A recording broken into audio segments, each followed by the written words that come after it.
And welcome into the Monday edition, Robby and Rexrode, 102.5, 106.3 The Game. Robbie Stanley alongside Jake Lyman. Ian Safar here with you on this Monday morning.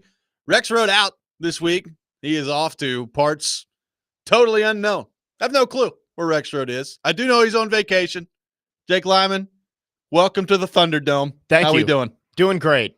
You know, I got a couple of days to get used to this early wake-up time this week, so it'll only get better from here. I know you youngins, Connor Newt was in here a couple weeks ago when Ian was out, and I thought by about Wednesday or Thursday he's going to die. Like, I thought that was he was really struggling in here getting used to the wake-up time.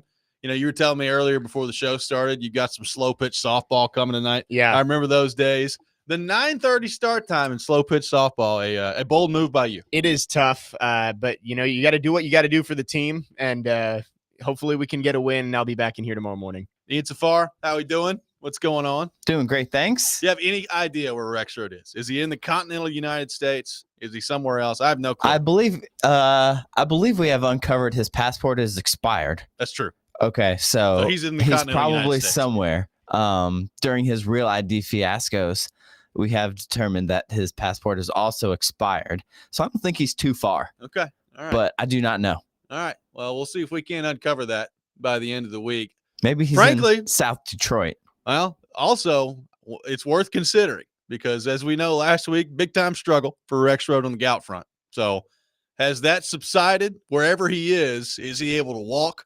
There's a lot of things they're up the air right now, Jake Lyman, when it comes to Joe Rexrode. Lots of questions with Joe Rexrode. We'll need maybe we can get him to call in at some point and let us know a gout update and also just where in the world is Joe Rexrode?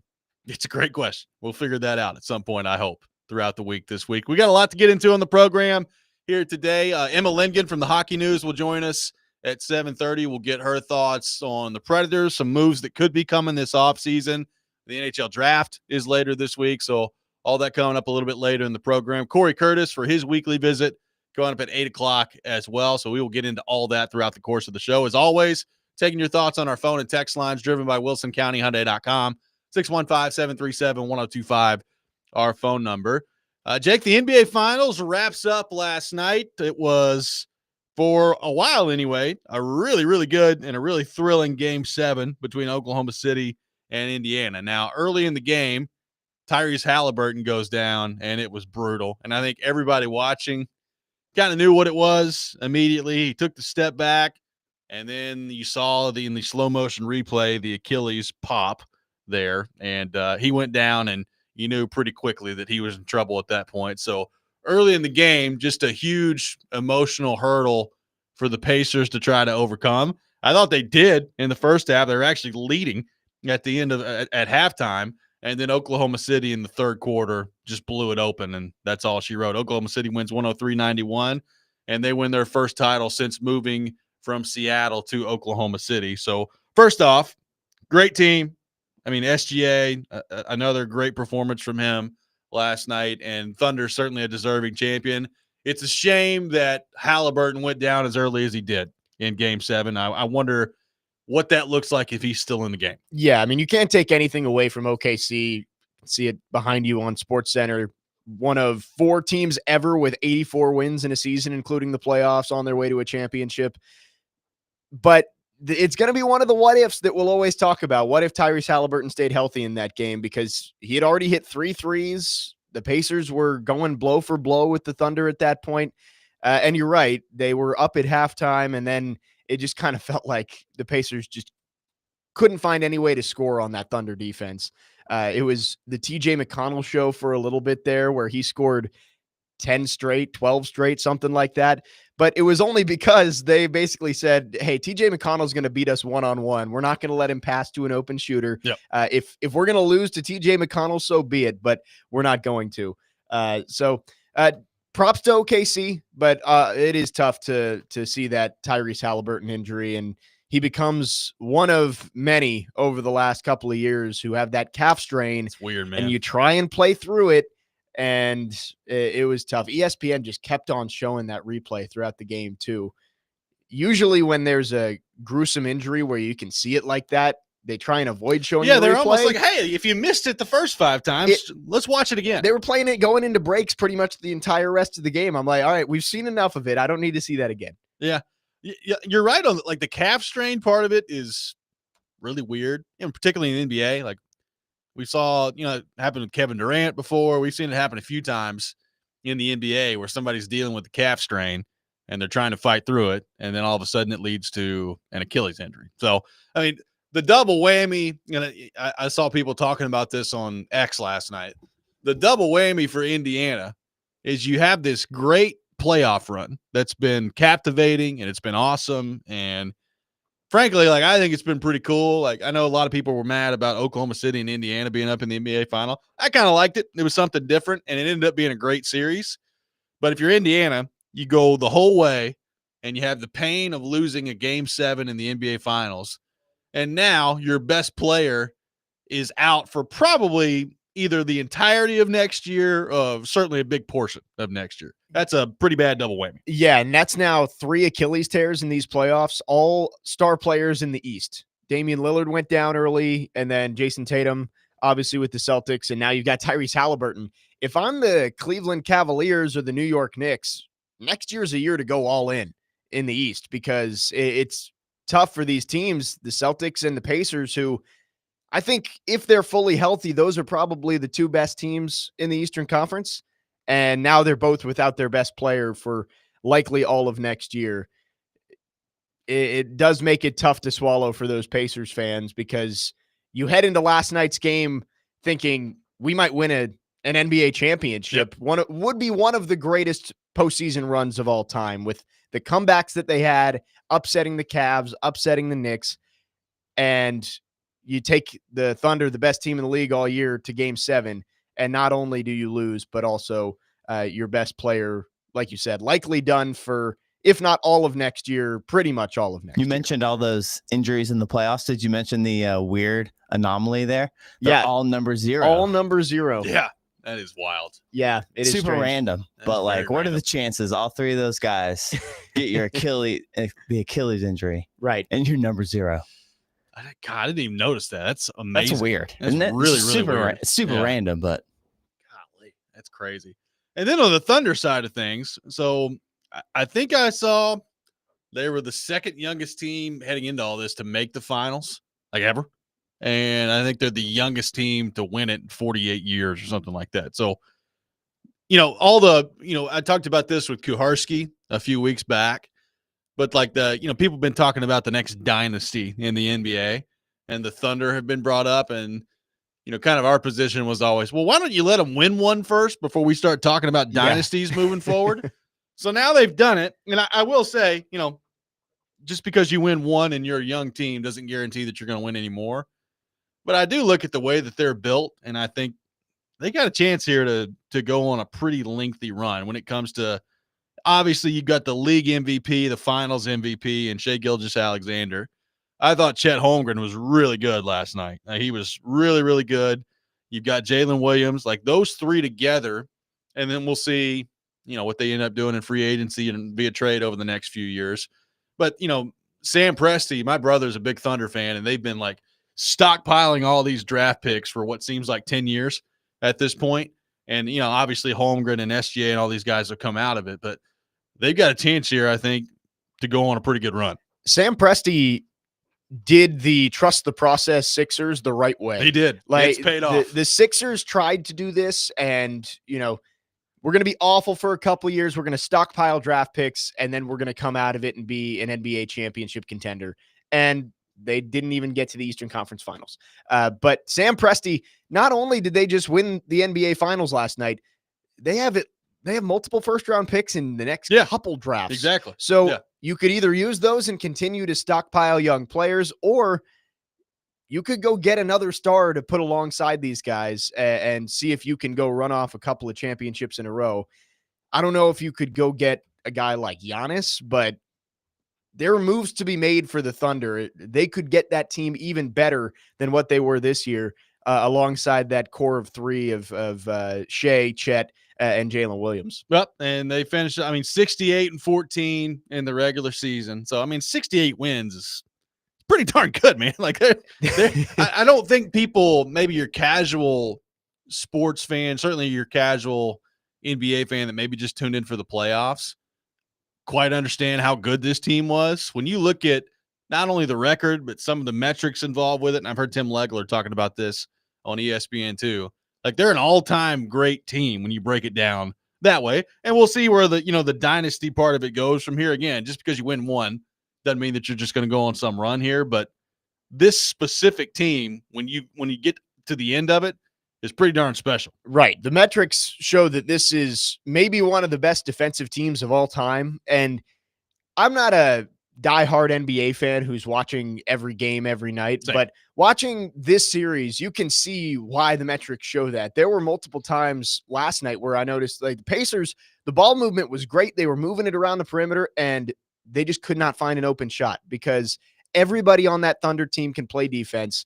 You got Holmgren down low and Hartenstein, who are great around the rim, and the perimeter defenders for that team with Shea and Jalen Williams and Alex Caruso, they just make it so difficult on other teams. And the main complaint among fans is that nobody in the NBA plays defense anymore. OKC does, and I think it's a large reason why they won the championship last night. So OKC gets it done. They win the NBA championship. And, I mean, the cool thing about the NBA and the NHL is when the championship's over, it's like almost immediately right into the heavy part of the offseason. So that's coming up. Kevin Durant got traded over the weekend to the Rockets, so it's kind of already started that way, and we'll see what that looks like in both the NHL and the NBA. We'll have some more to get to on the NHL part of it a little bit later in the program. 615-737-1025, our phone number, 615-737-1025. So Oklahoma City wins last night. I saw Big Joe tweet about this, and it did get me thinking about something related to our market here in Nashville, pro sports, and how successful or not successful it's been over the last quarter century. We'll get into that coming up next. Robby and Rexrode, 102.5, 106.3, The Game.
And that's it. The first title of the OKC era is complete. One of the youngest rosters in recent memory has just completed one of the finest seasons in NBA history. The Oklahoma City Thunder have their first championship, and they're the 2025 NBA champions. Oklahoma City gets it done last night. They win in Game 7, take home the NBA title. Welcome back in, Robby and Rexrode, brought to you by First Horizon. Big bank muscle, small bank hustle. Visit firsthorizon.com/get-it-all. We are live from our Busy Bee Plumbing, Heating, and Air Conditioning Game Nashville studios. Home of the $99 yearly Beehive membership, where the buzz is always about great service. So, Jake, I watched that game last night, enjoyed it. It was good stuff. So I just, as soon as it went final, logged on to X and just started seeing what people were saying. And I saw our friend Big Joe get on there and just said, man, Oklahoma City has won a championship before Nashville has. Oklahoma City, he says. And it is not the first time that I've thought about that. But it did just kind of get me thinking about, all right, let's just think about this. I mean, pro sports in our town at this point have been here for a decently lengthy amount of time. Now, it's, look, some of these teams, be it in the NHL, the NBA, whoever, have been around for almost 100 years. So when you think about it that way, we're not a very old professional sports market. So I think you have to keep that in mind in the backdrop of this discussion. But the Titans came here as the Tennessee Oilers in 1998, right? Like, they played in Vanderbilt Stadium year before they were in Memphis, and then they became the Titans in the 99 season, as we know, and went to the Super Bowl that year. That has been their lone Super Bowl appearance. They have been to the AFC title game that year in 99, again in 2002 against the Raiders, and then with Vrabel in 2019. So you've had, over the course of 27 years, 28 years, kind of in that time span, whenever you want to start it, whether it's with the Tennessee Oilers in 97 in Memphis, or you want to start it when they actually moved to our city here in Nashville. They've had 3 trips to the AFC title game, 1 trip to the Super Bowl. On the Predator side of things, they've been past the second round of the playoffs 1 time, and it was when they got to the Stanley Cup final in 2017. So I think the interesting part about this discussion of how successful has this been here, just in terms of, obviously the goal is to win championships, right? And nobody's done that yet around here in the professional sports market. So we all get that. There are people that look at it and say, well, if you're the Predators, for the most part, you've been a consistent playoff team, right? For the most part. Now, obviously last year it didn't go very well, but for the most part, since basically the lockout in 2005, for the most part, they've been in the playoffs. It's been a handful of seasons where they haven't been in the playoffs. And I guess depending on your perspective, Jake, you can view that whatever way you want to view it. On one hand, it's great to be in the playoffs, and they've had a reasonable amount of success in the regular season, and they've been a competitive team for the most part, and that's been good.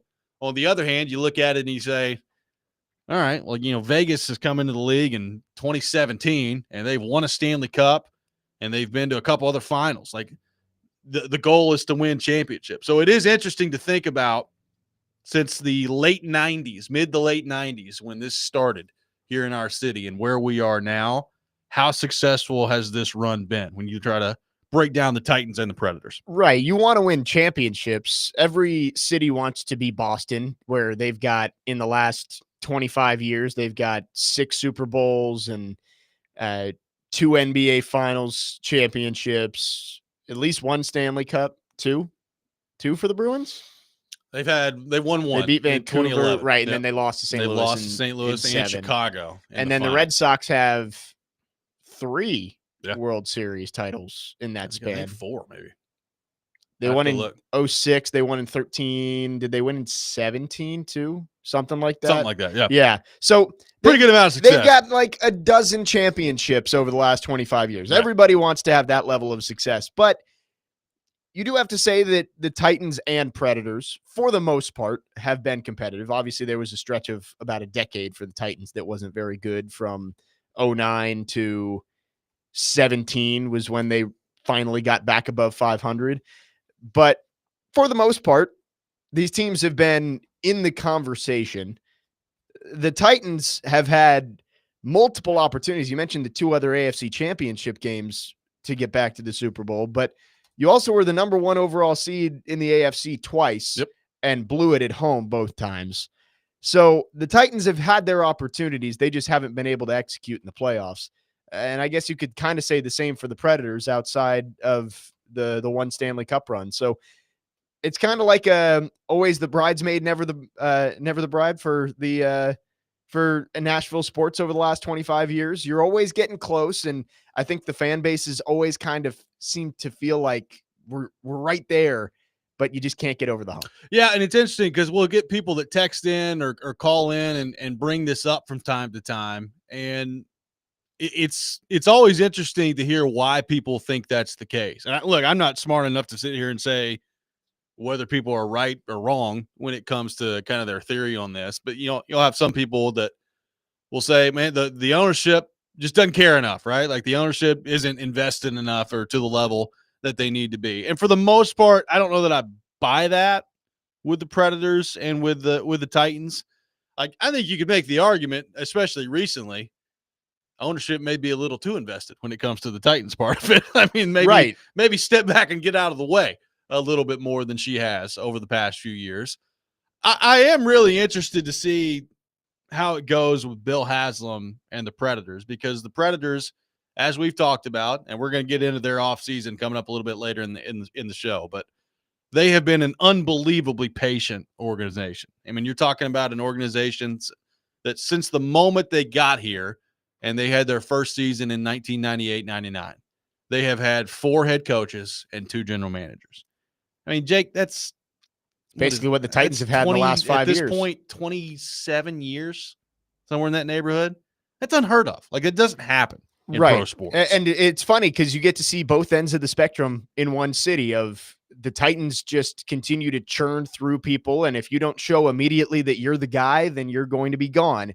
And the Predators are all about patience. And David Poile, he spent his entire, like, they let him go when he wanted to go, and he handpicked his successor with Barry Trotz. And I think Barry Trotz has done a good job, but obviously last year was not great, considering they kind of did do the chips to the middle of the table with Stamkos, Marchessault, and Shea, and you ended up being the 3rd worst team in the league. So I think both teams could use a little bit more of what the other has. Like the Titans probably could use a little bit more patience when it comes to their general managers and head coaches, and the Preds probably need to be a little bit more impatient, I guess you could say, a little bit more aggressive when it comes to, all right, if this guy has not proven it at this point, he probably never will. Yeah, it's really interesting. We've had the discussion on the show before at different points over the last 5-6 years of, hey, which team's closer to winning, right? Like the Predators have had their stretches where it felt like maybe they were closer to breaking down the door and winning the championship. And then obviously, like in, Vrabel's heyday, when you're going to the AFC title game and you're the number 1 seed and you're winning the division every year, like it was pretty clearly the Titans at one point. Like, it's probably not even worth having a discussion right now, just given the fact that the Predators were as bad as they were this last year and the Titans just had the number 1 overall pick. Like, to sit here after those 2 seasons have happened with this team and try to act like we know which team's closer right now, we have no idea. Like, they both seem so far away right now. If Cam Ward's great, that could accelerate the Titans. And I don't know if the Predators go make a huge trade here in the next 7 days and all of a sudden all their old guys from last year come back and have career years, maybe they're right there on the doorstep. I have no idea. Yeah, I mean, I think it is just a pointless question because the answer is neither of them. Neither of them are very close. But I guess the Titans, just because you do wonder if Cam Ward could accelerate the process. And, we saw Jaden Daniels, and I know that's the comparison everybody makes, but the Commanders didn't think they were very close last year, and they ended up going to the NFC Championship game. So you never know when you take a quarterback that high. If he does end up being the guy you hope he is, then you could immediately put yourself into that conversation. I'm not sure that Ward is going to immediately be that guy. And the Predators, you're right. They do have the pieces. If everybody is able to rebound from what was a tough year last year, which is a huge if. Big if, because you have to, not only do you need one guy on the wrong side of his career in Stamkos or You need about 5. You need pretty much all of them would have to take a huge step forward after what was not a great season last year. So the answer is neither of them. When both teams are in the bottom 3 in their league, I don't think you feel very good having a championship conversation around either of them. But, there are things that could happen in the offseason and heading into next year that could change, I guess, the perspective we have on both those teams. There's some interesting thoughts to get to in this on the text line. We'll take them all show long. 615-737-1025, our phone number. Nashville been a pro sports city for a long time now. At this point, we saw Oklahoma City break down the door last night. What have you made of how successful, or maybe not, that it's been to this point? A lot of your thoughts to get to coming up next. We'll do that. Robby and Rexrode, 102.5, 106.3 The Game.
Welcome back in. Robby and Rexrode, 102.5, 106.3 The Game. Robbie Stanley, Jake Lyman, Ian Safar here with you on this Monday morning.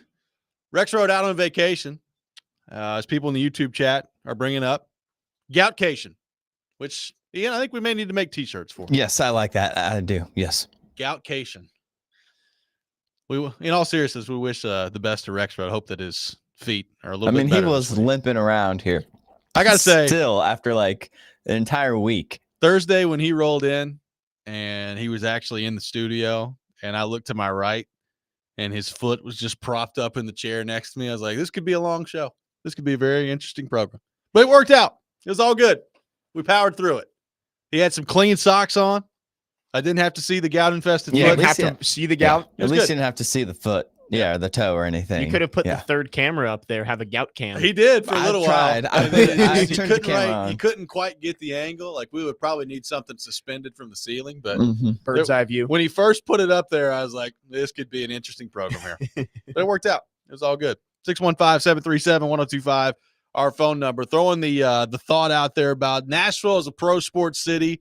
How successful, or maybe not successful, has it been, depending on your perspective? JC in Goodlettsville with an interesting point says the Preds the second fastest NHL franchise to 1,000 wins. Not being in the Stanley Cup playoffs is terrible. You keep getting in, and we'll hit it 1 year, which is a perspective that I can appreciate. I think there's some merit to that. You know, I think the second fastest NHL franchise to 1,000 wins, number one, I think does lend itself to, okay, that shows you that, you know, after the early years of trying to build an expansion team that did not have some of the advantages that certainly Vegas and Seattle have had more recently, with the exorbitant amount of money that they paid as an expansion free. And because of that, they got the expansion draft and all that stuff. And the rules were just set up better. The Predators didn't really have that when they came in.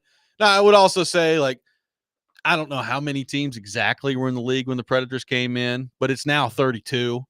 So it's a little bit different in terms of like the number to get to 1,000 quicker. But JC's point remains of the Predators hit a point where they struggled for about the first 3-4 years. I think they got in the playoffs maybe their fifth or sixth season. And basically from that point on, they have been a pretty competitive team, right? Like, they have been a pretty competitive team. And they've been a team that's been in the conversation in terms of, when you look at the last 15, 20 years, they've made the playoffs a bunch of times, but it hasn't really led to postseason success. Like, we keep talking about 2017 around here a lot, and that's because that's the one postseason run that they've had to this point. So I guess the question is, how do you view that? Like, you've got the regular season success on one hand, which I think maybe some fans dismiss too quickly and act like that doesn't matter at all, which I don't buy that. I do think it matters some, but I also understand if you're a fan that says, man, the playoffs are where the bread is buttered around here, and there just hasn't been enough of that success to this point. Yeah, I mean, being the second fastest NHL franchise to 1,000 wins shows that you've been consistent pretty much since you've been here, which is great. And I think JC's right that in hockey, I'd say hockey and baseball are the two sports where if you get in the dance and you get hot at the right time, you've got a chance. Like, in the NBA, if you sneak in as the 8th seed, there's a really, really slim chance that you can make a run, just because the NBA, usually it goes pretty chalk in the playoffs. Same with the NFL. The NFL, it's tough to make a run. We saw the Titans as the 6th seed, got to the AFC Championship, but when you got to play 3 straight games on the road to get to a Super Bowl, it's not going to be easy. But in hockey and baseball, I think there's a chance, just because a lot of it is, there's so much luck involved in both those sports. You know, the puck bounces one way and it changes the direction of an entire series. Same with baseball, round ball, round bat, anything can happen. Yep. So if the Preds can just continue to get into the playoffs, I do agree that eventually they're going to find the right combination of players that, and hopefully you get hot at the right time, you can make a run and get back to the Stanley Cup Finals. Jared from Spring Hill with an interesting analogy says the national sports scene is just this. They're a plant sitting in a pot that isn't growing. Either the pot is too small or the plant is infested. They haven't done much to grow out that little plant, and it keeps us all wanting more, which is what they're best at doing, keeping us all wanting more. Ian, what do we make of Jared from Spring Hill's plant analogy there? I like it. I consider myself an amateur gardener. So, you know, if it's infested, though, if the plant's infested, you're Problem. like, yeah, you might be, you know, you're looking at more of a death situation than you are just not continuing to grow. It will die. So yeah, I buy the, you know, the container. The if pot's it's too too small and the roots are there, it can only go, can only get too high, right? It can only go too much. Yeah. But Yeah, maybe they could look into that. The bugs, it could be a problem if it's infested. Yeah, maybe so. You need a full clean out. Logan says, can you imagine if Amy Adams Strunk owned the Preds after this past season? Concession stand workers wouldn't even be safe with the way that it went. Yeah, I mean, it's an interesting philosophical argument because look, I think for the most part we can all agree that you can go too far to the extreme either way you slice it, right? Yeah. Like you can be too reactive and too aggressive and too fly by the seat of your pants. And we've seen that a little bit with the Titans and how that doesn't work. I do think you can make a case that the Predators have maybe been too far extreme the other way over the course of their history of being too patient. And look, we're having that discussion with the Predators right now. Like, I've said it many times, given what the expectations were for them last year, most organizations would have fired the coach at the end of the year. It's a fact. Like they would have moved on from Andrew Brunette at the end of last year. Barry Trotz didn't. And I've always said from the moment he got hired as general manager that he was going to be more patient than most when it came to the coach. Why? Because David Poile was more patient than most with him when he came up as a coach. So it's not really a surprise to me that Trotz has handled the Brunette situation the way that he has. But I do understand if you're a Predators fan out there and you're wondering about the approach and whether or not that's the right thing. It's easy if you're a Predators fan to say, the Predators have their way of doing things and there's been a moderate level of success that you can point back to and say, yeah, it works. I also hear from Predators fans all the time that say they've been past the second round of the playoffs one time in their entire history. It's not working. Change it up. And I understand that point of view too. Yeah, and there are exceptions to everything, but for the most part, when a fan base starts calling for a head coach to be fired, I can't remember a whole lot of coaches who have dug themselves out of that and end up being super successful.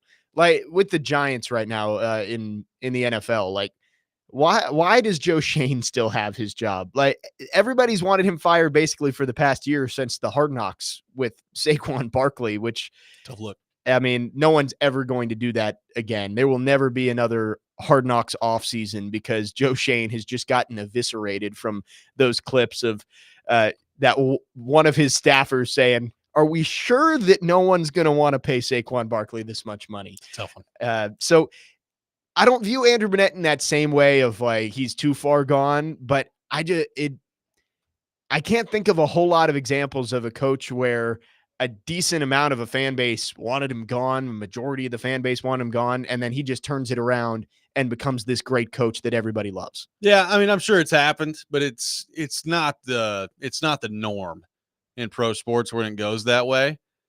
And really the bottom line is like the Nashville sport. We've talked about this over the last year. Like it's a pretty rough run right now for the Nashville sports fan of you're looking around and you're like, man, the Titans. I mean, you've got at least hope with the Titans and Cam Ward that he could be really good. Depending on who the Predators draft later this week, maybe that's where your next, kind of great hope is with that team. But I mean, that's depressing to think about because that's probably a long way away, right? Like the NHL draft's just different than the NFL draft. So I'm looking at this from the Nashville point of view, and I am asking myself, like, when is the time where our city is going to break down the door and be a consistent championship threat? I mean, you don't have to win every year, but let's start with one. Let's get one between the Titans or the Predators at some point here soon. I mean, I would guess that 2027 is probably the earliest that you could start to even look at that. I think based on the draft this year for the Titans, it feels like they're building for the new stadium. Like that's when they want to be. I would agree. They want to be competitive when that new stadium opens. They're building a bigger pot, to use the analogy from Jared. A non-infested pot. Non-infested pod, just right next door.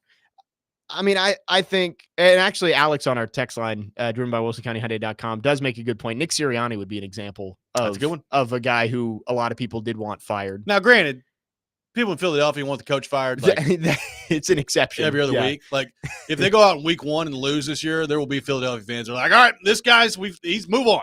It's time to move on from Sirianni. So they're a little bit of a special case. That is true. They are different than a lot of fan bases. But I think the Titans, you're right. Cam Ward is probably the biggest reason for hope in this city right now. And I think there are a lot of Titans fans who are scared to fully believe in Cam Ward because of all of the other quarterbacks who have come and gone over the last 25 years or 20 years since Steve McNair. But if you're looking for a reason to think that there might be a championship coming to Nashville within the next 5 to 10 years, I think Cam Ward is the biggest reason to think that's possible. I would agree. Chip from Mount Juliet says teams and fans are in win now mode. Even with the new franchises like Seattle and Las Vegas coming in, you lose fans with waiting around with mediocrity. You need wins and championships, and we will see if that's coming at any time soon here for the Titans and or the Predators. 615-737-1025, our phone number, 615-737-1025. Is there a team in the NFL that we think maybe could take some people by surprise and be a legit title threat this year? We'll get into that coming up next. Robby and Rexrode, 1025, 1063, the game.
Welcome back in, Robby and Rexrode, 1025, 1063, the game, brought to you by First Horizon, big bank muscle, small bank hustle. Visit firsthorizon.com/get-it-all. We'll have Emma Lingen from the Hockey News coming up at 7:30. Could be very fascinating next week and a half for the Nashville Predators, so we'll get into that with her a little bit later in the show. Corey Curtis from News 2 at 8 o'clock for his weekly visit, and we got a lot of things on the Titans front to get into with Corey as well. So all that coming up. Taking your thoughts in the meantime, 615-737-1025. Jake, we were looking at the AFC South last week on the program, and it is a depressing state of reality in the AFC South It's right not now. good. With the quarterback competition and Anthony Richardson, Daniel Jones in Indianapolis. Does not seem like that's going to end well for the Colts. Jacksonville is Jacksonville, so they seem to find ways to screw up a lot of things. The Titans have, in my opinion, still a pretty bad roster, even though I'm hopeful with Cam Ward that he can elevate things pretty quickly, but we'll see. And then Houston, I think is clearly the favorite in the AFC South. I do not consider Houston a legitimate Super Bowl threat. I just don't think they are. Yeah, maybe I'm wrong, but I do not consider them a legitimate Super Bowl threat. So with that being said, you look around the rest of the league right now, and obviously if you had to rattle off favorites in the AFC, it's hard to not begin that conversation with Kansas City, Baltimore, and Buffalo. I think you're not going to find anybody that doesn't have those three teams Right. that are at the top. So is there anybody in the AFC beyond those three that you look at and think this year, I think there's a legitimate chance that they can get through the AFC and actually win a championship? Does anybody else other than those three have a legitimate shot in your mind this year? I think you have to look at Cincinnati just because Burrow has been there before, and he's the only guy not named Tom Brady to beat Patrick Mahomes in the AFC playoffs. So Cincinnati, I don't know how good that defense is going to be again this year, especially if Trey Hendrickson isn't there. And if their first round pick decides that he's not going to play, then they could have some issues. But I'd put them kind of in that next tier below. If I had to pick kind of a sleeper in the AFC, I like Denver. Like if Bo Nix I brought them up last week. If he does take a step after his rookie year, which getting to the playoffs in his rookie season was already great, if he can take the next step, that defense is really, really good. I know that's been a topic of conversation of Cam Ward not having the easiest welcome to the NFL in week 1 against Denver. So I do like the Broncos. I like the Chargers, but playing in that division where it seems like a foregone conclusion every year that the Chiefs are going to win it, odds are those teams are going to have to go on the road a lot when you get to January. So going to be a tough run if they're going to make it to the Super Bowl. I mean, honestly, I'm looking at the AFC this year, and it may be a bit of a down year for them. The more I think about it, we've already looked at the AFC South, and I think the AFC South is like so bad right now that, I mean, that's 4 teams right there that you're just looking at and saying, okay, I don't like Houston is not bad. So I should not lump them in with the Colts, the Jags, and the Titans. But even Houston, we had John McClain on the other day, and they basically revamped their entire offensive line. Yeah. Laramie Tunsil's gone, and he was a good player for them at left tackle. I have no idea how good or not good their offensive line is going to be heading into this year. I like their receiving core if they can stay healthy. I like their defense if they can stay healthy, but that offensive line is just a huge question for the Texans. We had a version of this conversation last week, and a lot of people were high on the Chargers. I think I've reached the point with Herbert specifically where I need to see him do it in the playoffs before I can get there. I cannot call them a legitimate Super Bowl threat until I see Justin Herbert play way better in the playoffs. It's just, look, I can see the talent. I think everybody that watches Justin Herbert play can see the talent. But for whatever reason, and some of it's been him, some of it has not been him, for whatever reason, either late in regular seasons or into the playoffs, he's not played well. And until I see him do it, it's hard for me to put them in that conversation, even though a lot of people seem to be heading into this year. I do like the Chargers, but I think you're right that they just haven't proven that they can win the games when they need to. Late in the regular season, they always seem to find a way to lose to the Chiefs. And again, like I said, you're going on the road in the playoffs. They did have was it 24-0 lead or 27-0 lead over the Jaguars a couple years ago? And they just totally blew it. That wasn't with Harbaugh at the helm, though. So I do like the Chargers, but I really do think in the AFC, it's Chiefs, Ravens, Bills. versus the field. Yeah. And I would take Chiefs, Ravens, or Bills to Absolutely. represent the AFC. Absolutely. On the NFC side of things, obviously Philadelphia is your defending champ. Detroit was outstanding last year. We'll see how they handle the loss of their two coordinators. The Rams, I think, have a chance to be really good. I think they've got a chance to be very, very good. And then you got Washington, who was in the NFC title game last year. I'll throw another team at you, Jake, that I think this year I'm really interested to see what they do. Baker Mayfield has played really well the last couple of years. And I know Mike Evans isn't getting any younger. And I don't know that I fully believe that they have Super Bowl championship in them. But I tell you, I thought they had a really good draft. I really like what they're doing down there. I think Tampa's got a chance to be really good. I think Tampa's going to win the NFC South again, and they're going to be right back in there hosting playoff games. And when you're hosting playoff games, you've got a chance. So they're a really fascinating team to me this year in terms of Baker Mayfield. If you go back and look at the numbers, he's been really good the last 2 years in Tampa Bay. Really good. The AFC and the NFC are almost two completely different leagues because in the AFC, you have to have a quarterback who can go punch for punch with Mahomes and Allen and Jackson and Burrow and Herbert. In the NFC, if you have a really good roster, you've got a chance. And I think the Bucs would fall into that category of a team with a quarterback who does enough and a roster around him that if everything goes right, they could end up being in that conversation. The NFC does feel pretty wide open. The Eagles are obviously going to be the favorite. Everyone expects the Commanders to be better, or at least continue to build off of last year's run. I would expect the Cowboys to be a little bit better too. Who knows? With Dak Prescott healthy, you got the Lions. The Packers should be good. You mentioned the Bucs, a team that I don't know if they would even qualify as a sleeper pick because they're 2 years removed from being in the Super Bowl, but the 49ers should be better this year too. Yeah. I get that their roster is getting a little bit older and Deebo Samuel's not there anymore, but Brock Purdy is the perfect quarterback in the NFC to take you to the Super Bowl if you have the pieces around him. And if they can stay healthy, I think the 49ers could end up being in that conversation to win the NFC West with the Rams. 615-737-1025, our phone number, 615-737-1025. Coming up next, we will switch gears and get into the Predators offseason. The NHL draft is this week, and with that, you're going to see some trades. You're going to see some movement around the NHL. So what do Predators fans want to see over the next couple of weeks? We will get into that coming up next. Robby and Rexrode, 102.5, 106.3 The Game.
Hour number 2, Robby and Rexrode, 102.5, 106.3 The Game, brought to you by First Horizon, Big Bank Muscle, Small Bank Hustle.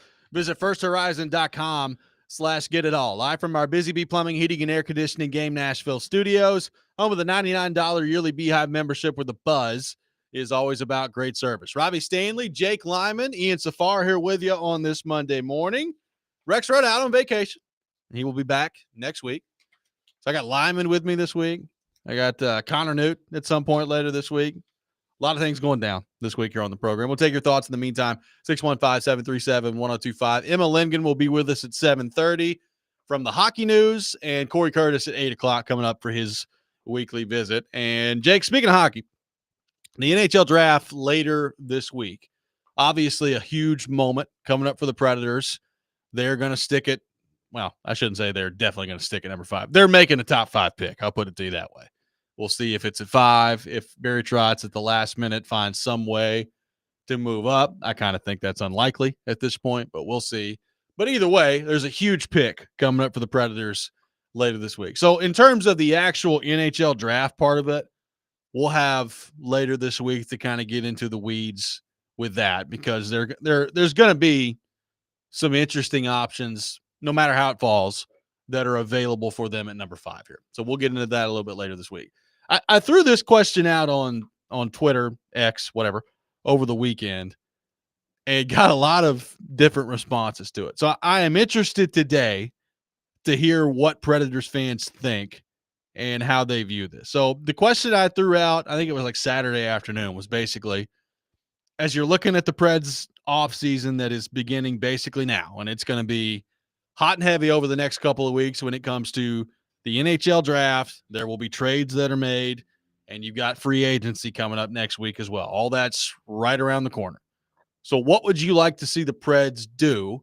Who would you like to see the Preds target that is within the scope of realism? So I'm not saying like everybody jump on the phone line today and be like, well, it's time to go get Connor McDavid right now, because that's not happening this offseason. But who would you like to see them do? Or maybe what strategy would you like to see Barry Trotz take? And Jake, I got a ton of responses to this that basically was everything from, I would really like to see them not do anything and just start tanking and be bad next year and continue down that process, to, there were people that listed out about 7 or 8 moves that they'd like to see the Predators make this offseason. So here's how I view this. We've had the discussion about the timeline the Predators on and what exactly is the actual path to being competitive here. And I think, frankly, right now it's a really difficult question to answer, because they don't seem all that close to me to competing for an actual championship.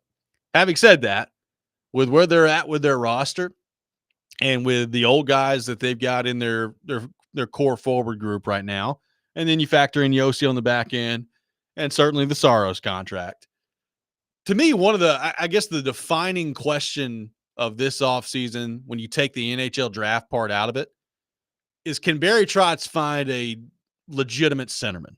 Is that possible? Because if that's not possible, Jake, like if he's looking around and he can't find a centerman that can come in and immediately play in the top 6, and not just play in the top 6, but be a legitimate difference maker in the top 6, if you can't find that this offseason, then I don't know that there's a huge path to you being very good next year. And as we have discovered, that's probably the hardest thing in the NHL to find, is one of those guys that could come in and play that role. Right. And especially when you spent all that money last year to get Stamkos, to get Marchessault, to get Shea, you're not going to be quite as aggressive this year when it comes to free agency. Now, they do have lots of draft assets. If somebody came available via trade, there's no shortage of picks that Barry Trotz could throw together. I believe 3 first-rounders, 2 second-rounders coming up this weekend. They got a lot of picks. Lots of picks. So maybe that's the way to do it, but I think you're right that is the key, obvious number 1 need for this team, is you got to get a centerman for those top 2 lines. And then I think the rest of what the Preds probably can do is kind of just shuffling the bottom half of their forward lines and the defensive pairs. There's not a whole lot you can do because of the big contracts that you signed last year, and You've already got a lot of older guys on this roster. Unless you can go make a big trade, you probably are just looking for maybe some lottery ticket guys, some guys who maybe weren't as good in other places, but could have been high picks in the past and still have some talent. So I don't know exactly how much Barry Trotz is going to be able to do this offseason, but you're right that if he can't find a centerman who can step in on one of those top two lines, I really don't think the Preds are going to be all that much better this year. Well, let me be clear. I don't think that centerman is coming via free agency. Like, there's just frankly not a lot out there. You know, people are going to bring up Sam Bennett. That deal in Florida is going to get done. I mean, I'd be stunned if he's not back in Florida next year. You know, The Athletic has come out with their free agency big board here over the weekend, and I'm looking at the top 5. You know, one is Marner, and I don't think the Predators will or should be involved with that. Bennett's at 2. He's not getting out of Florida. Brad Marchand's at 3, and I think with where he's at in his career, the Predators just make 0 sense for him. And honestly, like, if you're the Predators, as good as Marchand was in the playoffs, like, you're talking about a 37-year-old forward. They got enough late 30s guys right now that are on their roster. I don't know that you necessarily need to go add another one. So those are your top 3 right there. And I would put the chances of the Predators landing any one of those at just about 0. So that's what you're dealing with. The fourth one is interesting because they've got Aaron Ekblad on defense listed at number 4. And a lot of my responses on Twitter that I got to that question I threw out this weekend involved him. Of, if you're going to do it in free agency, go get a defenseman in free agency to pair with Yossi or Shea or whoever, however you want to structure it. And that could be your big move this offseason. I don't necessarily hate that idea. I'm really interested to see, number one, if Ekblad gets out of Florida, if they let him go in free agency. And number 2, if he does, what exactly is the money that's going to be tied up there? Just because you've got significant money tied up in Yossi. And now, you know, how much longer is he going to play? I don't know. There's a lot of things going on with Yossi right now that are going to be interesting to find out over the next year or 2. Brady Shea is going to be here for a while. He just signed him to a long-term deal last year. So do you want to commit like another high dollar amount on defense right now? Or is that a spot where you try to maybe nibble around the edges, get somebody on the way up that's not going to be quite as expensive, maybe go into the second or third tier of defenseman in free agency and see if you can strike gold there and try to do things maybe that way? They're going to sign somebody on defense. I'd be stunned if they don't, just because like that defense needs some surgery done to it. And I think there's going to be enough options out there for a right shot defenseman Dante where they Fabro. sign one of them. Yeah, there's Fabro. You know, I think he'd be comfortable here, wouldn't he? I think it'd be maybe something you could take a look at. But they're going to sign, I think, one defenseman at least. I keep coming back to center, and it's going to have to come via trade. Like, it's coming via trade or via offer sheet if you're adding a centerman to your roster. So that to me is the quick fix for Barry Trotz. Can you find a game-changing centerman? And kind of in the background of that, can you repair your defense core enough to where it is not a total tire fire like it was a year ago? Because people, I don't think we talk about that enough. Like, their defense was horrendous last year. Yeah, it was not good. And some of the growth could come from within. Like, you were missing Spencer Stastny for a good amount of last year, and maybe he's able to come back and get the full off season and hopefully be better. But you're right. I think it's pretty obvious those are your 2 needs. And is there a top level center out there? I mean, not in free agency. Most teams don't let those guys go. Right. It's It's like talking about the Titans trying to find a tackle in free agency. It's like, if there's a tackle worth having, he usually doesn't hit free agency. So I don't know exactly how much better this roster can get in one off season. I think a lot of the growth, if this team is going to be better, is going to have to come from a lot of the guys already on the roster. 615-737-1025, our phone number. So, Preds fans, we throw it to you. What would you like to see the Predators do? Who would you like to see the Predators target over the next couple of weeks here? Be that in free agency or via trade. We'll take your thoughts, 615-737-1025. Robby and Rexrode, 1025-1063, The Game.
This week's Nashville's best deal is Red's Hot Chicken. Red's Hot Chicken on West End, bringing the heat. Don't miss their hot chicken and waffles or the mac and cheese crunch wrap, which, by the way, sounds amazing. Grab a $30 gift card for only $15 while supplies last at theGameNashville.com/deals. Taking your thoughts on the Predators, 615-737-1025. Emma Lindgren will be with us at 7:30 from the Hockey News, and we'll get her thoughts on the Preds offseason coming up here in just a few minutes. So we've thrown it out there.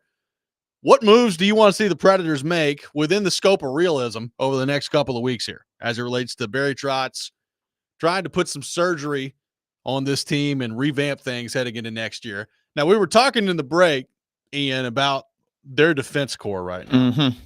And I look at it this way. You've got Yossi and Shea that we know are going to be here. Those two guys are going to be here, and they're going to be in your top four. Beyond that, I think they really like Justin Barron.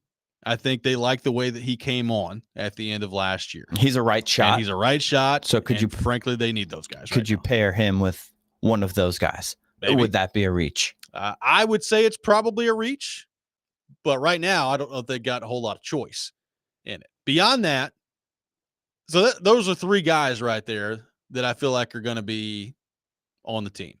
Willsby, I like. I think Willsby, one of the really unfortunate parts about last year, beyond like everything that happened last year with the Predators that was unfortunate, was the fact that Willsby did not get to play more down the stretch because he was hurt. Got hurt. Because I thought he was pretty good. And I also took notice, like we took notice of a lot of things that Jonathan Marchessault said at the end of the year. But like Marchessault also in his end of season press conference went like out of his way to talk about Willsby. He's like, that guy's pretty good. Like he's a good NHL defenseman. So I would assume that he is also going to be a guy that's on the team and playing. Well, that's four guys right there. That's not factoring in, Spencer Stasny. What's that going to look like? Jeremy Lauzon was hurt for basically all of last year. So, I mean, he's under contract. So what's he going to be doing? Willsby and Lauzon are both lefties. Yep, they're both lefties. And then there's Molendijk as well. Also lefty. And he's also a lefty, but I think a lot of Predators fans are expecting / hoping that he's going to be on the team this year. So if you break it down that way, there are not very many spots left. I wonder, do they trade one or two defensemen to try to maybe package something together here? And if not, how aggressive are they at bringing in another right shot guy? What's that going to mean for Molendijk? What's that going to mean for a guy like Blankenberg, who played probably a much higher role than he should have last year with them? Like they do have some guys that are intriguing on the back end here. I think they have to have at least one guy that comes in that is not in their organization right now. Yeah, I would agree with that. I think it probably doesn't have to be a big name like you're mentioning Aaron Ekblad from Florida. I don't know if you're shopping in that category of player, but yeah, they do have a lot of good players, but do you know exactly what you're going to get from some of those guys? Is Blankenberg going to be able to sustain that for another season? Is Molendijk going to be able to come in and make an immediate impact? So I do think you have to go shopping a little bit in free agency, but maybe for a guy that is more of a depth piece and can compete with some of these other guys once you get to camp coming up later in the fall. Got a lot of thoughts on the text line here saying the Predators should go after Noah Dobson. We've talked about that before in terms of a right-handed shot, maybe via trade that you could bring in on defense. Skyler says, I just want the Preds to go younger. After this past year, I could see another year like next year. Begin bringing in young guys to take over the next 2 or 3 years. No more old pawpaws. It's a handful of them in free agency. It's a handful of them Ryan in free Suter, agency. come on back, baby. I mean, wouldn't that be something? I mean, Barry Trotz does have the opportunity to do something pretty funny here. That would be hardcore. Suits, get on back in here, buddy. Finish it off where it all started here. That'd be something. Pull a Dan Hamuse. As Gover points out on the text line, they do have another prospect named Andrew Gibson, who is a right-handed shot. That's true. And they really like him. I think their long-term vision involves Molendijk and Gibson potentially playing together on defense one day. I don't think that Gibson's ready to play in the NHL right now. I would say that's probably a little bit of a leap for next year, but maybe we'll see what happens on that front. I did like the way that he looked in camp last year, and I think he's got a chance to end up being pretty good for them. A lot of thoughts on the forward part of this on the text line too. And basically the response is it's just going to have to come via trade. And there's so few options that come to mind when that's the case. Like Jake, we talked about, when Florida won the cup last week, I got to thinking about it. And there's a ton of reasons why they have been as good as they've been the last couple of years, from coaching to the aggressiveness of their general manager. And they've got they're a staff that really pours heavily into analytics, and they make a lot of their decisions that way. And clearly they've got a formula that's really, really good. Bobrovsky's played well in goal for them when it matters in the playoffs, and they have played him a little bit less in the regular season to get him to the point in the playoffs. Barkov is an unbelievable player. Like, he's probably still underrated, and all that plays into it. But to me, like, they have won 2 championships and been to 3 finals in a row because Matthew Tkachuk totally changed that organization, and they got him via trade, and it came basically out of nowhere, and he became available, and they struck. The Predators, to your point, Jake, if a situation like that comes up this offseason, they have some assets where they could potentially do that.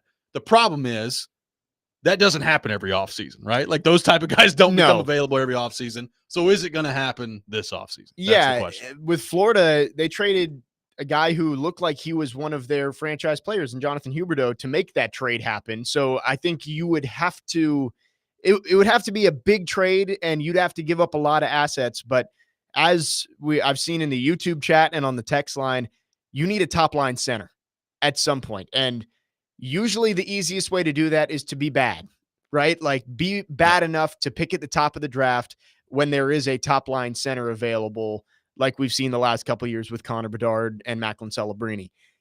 This year, there isn't, like, Michael Misa is probably the best one, but you're probably not in position to get him. Yeah, he's not going to make it to you. Unless you make a move up.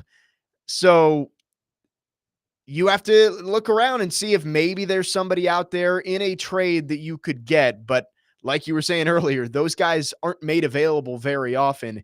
It would have to be a very specific scenario where a team is willing to deal somebody that you believe can be your top line center for the future. Here's what I keep coming back to in all this. And this is why the next week or so, week and a half, 2 weeks, as we enter into all this, is going to be really interesting to watch for the Predators. I hear Barry Trotz talk about, wanting the roster to get younger, and I have no doubt that he does. And I think we'll see some steps taken towards that next year. I also, I can't help but go back to some of the things that their veteran players talked about at the end of the year, specifically with, like, a guy like Stamkos. And he talked about, the messaging from the front office and the messaging from Barry Trotz not being willing to get into, like, the rebuild or taking a step back or anything like that. I think there are some fans that want that. And I'm not even necessarily saying that that's wrong based on how bad it was last year. I'm saying, like, if that was the plan that was communicated from Barry Trotz to guys like Stamkos and Marchessault and all these, they wouldn't be here. They would be demanding to get out. Yeah. Now, so that's why I keep coming back to, I have to believe that Barry Trotz has at least communicated to all those guys some sort of plan that he's got to get them back in a spot where they're competitive next year. Now, how well is he going to be able to execute that plan? That's an entirely different story. But that's why I think this next week or two has a chance to be so interesting for the Predators, is because I just can't believe that Barry Trotz has not told those guys, hey, I've got a plan here, and now what's he going to do to try to execute it? I do think Barry Trotz is going to try and make this team competitive this year and try and make them a playoff team this year. But I remember listening to Barry Trotz when he first got this job, and he did say, sometimes you have to take a step back to take 2 steps forward. That was, he was trying to ease the fan base into the idea that the next couple of years might not be great. And then the team went on the long point streak back in 2024 and made it to the playoffs and kind of accelerated this. And Barry Trotz said, you know what, if this team can make the playoffs with that roster, imagine what they can do if I go all in and make all these moves. And I think that did set the franchise back a little bit, because Barry Trotz was setting up to maybe take a rebuilding stance, and the fool's gold of that long points run has led to them going all in and trying to compete right away. Let's quickly head to our 1025 The Game phone line, driven by WilsonCountyHyundai.com. Welcome in Tim to the program. Tim, good morning. Thanks for calling in. Good morning, guys. Hey, the deal with if we add more pieces like we did last year, I don't think Burnett got those guys to play on the same page all year. If we do that again, are we going to go through the same year that we did last year? I think Trotz should have made a coaching change, and then because there was no way we were a better team, a lot better team than what we played last year. Well, I hope. If not, they're in big trouble if they're not a lot better than what they were last year, to your point. Exactly. And my thing is, if we add new players and he can't get them on the same page, then we're in for a wrong year again. Yep. Thanks for the call, Tim. Appreciate it. Let's go back to our 1025 The Game phone line. Welcome in Ryan in Mount Juliet. Ryan, good morning. Thanks for calling in. Good morning. I think the Chargers' best option to try and get a first-line center this year would be call San Jose at the beginning of the draft. I know we're having this centralized draft, which I really hate, and see if they would be willing to move off that second overall pick if the Islanders take Matthew Schaefer first overall, which everyone thinks he's going to do. Because Sharks need defensemen. They don't need any more forwards. They've come out and said it multiple times. They're only looking at defensemen.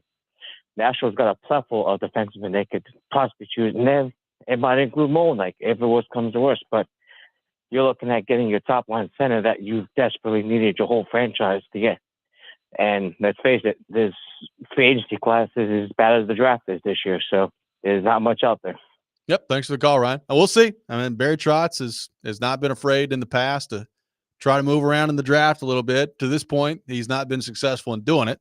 So we'll see if that changes later this week. I mean, to Tim's point, if they make some significant moves and they start as slowly as they did last year, I mean, I have to think at that point the coach is probably gone. So, and then the question becomes, can a new coach come in and salvage it at that point? But regardless of if they make a ton of moves or not this offseason, the first 10 games, I mean, they're crucial for Andrew Burnett. Like, it's hard for me to imagine them struggling out of the gate for the first 4 weeks and him keeping his job. Like, it's even with as patient as the Predators are, it's hard to imagine that. So we'll see what happens on that front. Emma Lingen from the Hockey News will be with us coming up next. We'll get her thoughts on all this. Robby and Rexrode, 1025, 1063, The Game.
Welcome back in. Robby and Rexrode, 102.5, 106.3 The Game. Robbie Stanley, Jake Lyman, Ian Safar here with you on this Monday morning. Looking ahead to the Preds offseason, which could be very interesting over the next couple of weeks. And to help us do more of that, we head to our 102.5 The Game phone line, driven by WilsonCountyHyundai.com. And welcome in our friend Emma Lingen to the program from the Hockey News and the Locked On Predators podcast. Emma, good morning. How are you? Good morning. I'm doing well. How are you guys? We are awesome. Appreciate you taking time to be with us this morning. Emma, this is, as you know, a very tough team to figure out in terms of kind of where they're at and where they could be headed next year. And I keep coming back to, things that I've talked about with you before and some other people just of this offseason. Is there an actual path for them getting back to being a team that's not only, a playoff team next year, but as a legitimate contender? Does that path exist? It's hard to get there right now based on where their roster is, but is there anything that Barry Trotz in your mind can realistically do over the next week or two here with whether it's trade, offer sheet, free agency, whatever, to get them back in that category? Or is that too tough of a hill to climb in one offseason in your mind? Well, after the season that just transpired, anything feels like a bit too lofty of an expectation for next year. But I think that, if we're being realistic about it, I think there are some things that can be done. I think it starts, though, with shoring up the defense. I think you have to address the defense because that was a huge problem. Everything was a huge problem for the Predators last year, but I think that, when it comes to trades, free agency, offer sheets, shoring up specifically the right side of the defense is going to be really critical. I think that's obviously not something that you're necessarily going to address in the draft, at least, not that's going to have an immediate impact. But I think that that's where sort of the focus should be this offseason. Speaking of the defense, we went through some of the names a minute ago, and obviously Yossi and Shea and those two we know are going to be here. Beyond that, it's going to be really interesting to see what they do. You've got Barron, you've got Blankenberg who came on last year, Willsby who got hurt. Lazan was hurt basically the whole year. So they've got guys that I think could be intriguing heading into next year. I'm also with you that I feel like they've got to bring in at least one major piece that's not on their team right now. So what do you think all of that with where they're at right now with their defense means for Tanner Molendyk next year? And is he on this roster in your mind? I think ideally, in a perfect world, you don't want Tanner Molendyk to be on the roster. And that's only because, that would mean that they're in a much better place and a much closer to contending if they don't have him on their roster. But I think that, realistically, it's going to depend on how he does in camp, how, whether they decide that they want to give him, sort of an audition at the NHL level. I get a little wary of, for specifically a defenseman, jumping straight from junior to the NHL, just because defensemen tend to take a little bit longer to develop. So, that's just kind of how I feel about it. Now, that's nothing against Molendyk himself. And I think that if he has a really good showing at training camp, I think he absolutely could be, could find himself on this roster next year. Emma Lingen joining us here on Robby and Rexrode. Emma, draft coming up this week, and the Preds have plenty of early picks, 5 in the top 55.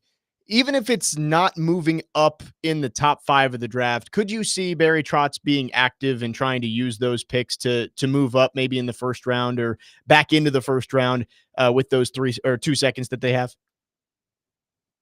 It's possible. I just, the thing about this draft class that I'm not really sure, I think realistically, if you're Barry Trotz and you want to package those 2 later picks, you're not moving into the top 10. So it's really more, realistically, if you're packaging those 2 picks to move up, you're probably moving somewhere between like 10 and 15. And to be quite honest, in this particular draft class, I don't know that there's anybody there who is really going to be worth that, worth like sending away 2 picks that you have later in the first round. I just don't know that there's really a realistic path to moving forward, because, Barry Trotz could want to all day, but he's going to need a dance partner if he wants to do that. So I think it's, depending on how tightly these other teams are holding on to their picks as well. It could happen, but I'm not sure that's something I'd necessarily be banking on. Emma, do you think 3 weeks from now, Jonathan Marchessault is on this roster? Do you think Jonathan Marchessault should be on this roster next year? Oh, that's a loaded question, I think.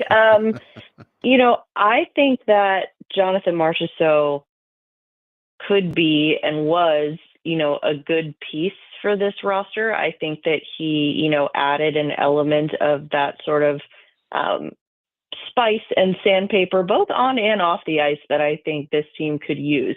The problem, or maybe not problem, but just something that became evident, is that when this team kind of entered into this sort of leadership paralysis that Barry Trotz talked about earlier in the offseason, it kind of tends to be, well, if no one's going to step in and be the leader, it's going to be the loudest guy that everybody sort of gravitates to. And the loudest guy isn't necessarily going to be the guy that you want leading everybody. And I don't mean that as a knock on Marchessault himself. I just think that, he was visibly very frustrated, very upset with the way things were going, and he had every right to be, because, things went horribly this past season. So I think that, that led to maybe some discontent, some unrest in the locker room, not necessarily between the players. Like, I don't think there was any, sort of drama like what we saw, for example, in Vancouver with JT Miller and Elias Pettersson, nothing like that. But I think it's more just kind of like it contributed to the overall feeling of just discontent. That being said, I don't think that Jonathan Marchessault, I don't think at all that it's a given that he's going to be on, that he's going to be off of this roster. I don't think that Barry Trotz is aggressively trying to shop him around and say, all right, who wants him? But I do think that there need to be some pretty significant changes, specifically when it comes to the coaching and how things are run and how things operate, to make sure this doesn't become a bigger problem for Barry Trotz. Obviously with the offseason coming up, lots of big moves are hopefully coming for the Preds, but does it feel like if the Preds are going to get back to being competitive this year, that guys like Marchessault and Stamkos that they brought in last year, and maybe some of the younger guys, they have to take that next step or get back to who they were, and a lot of the growth for this team has to come from within?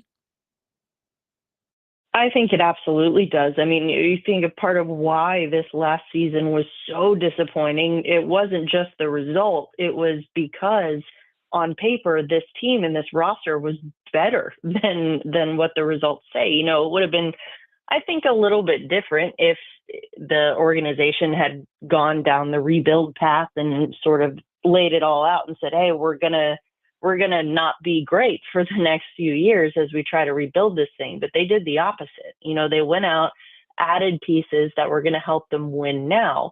And that's what was so disappointing, is that it didn't work. And at least it didn't work in the first season.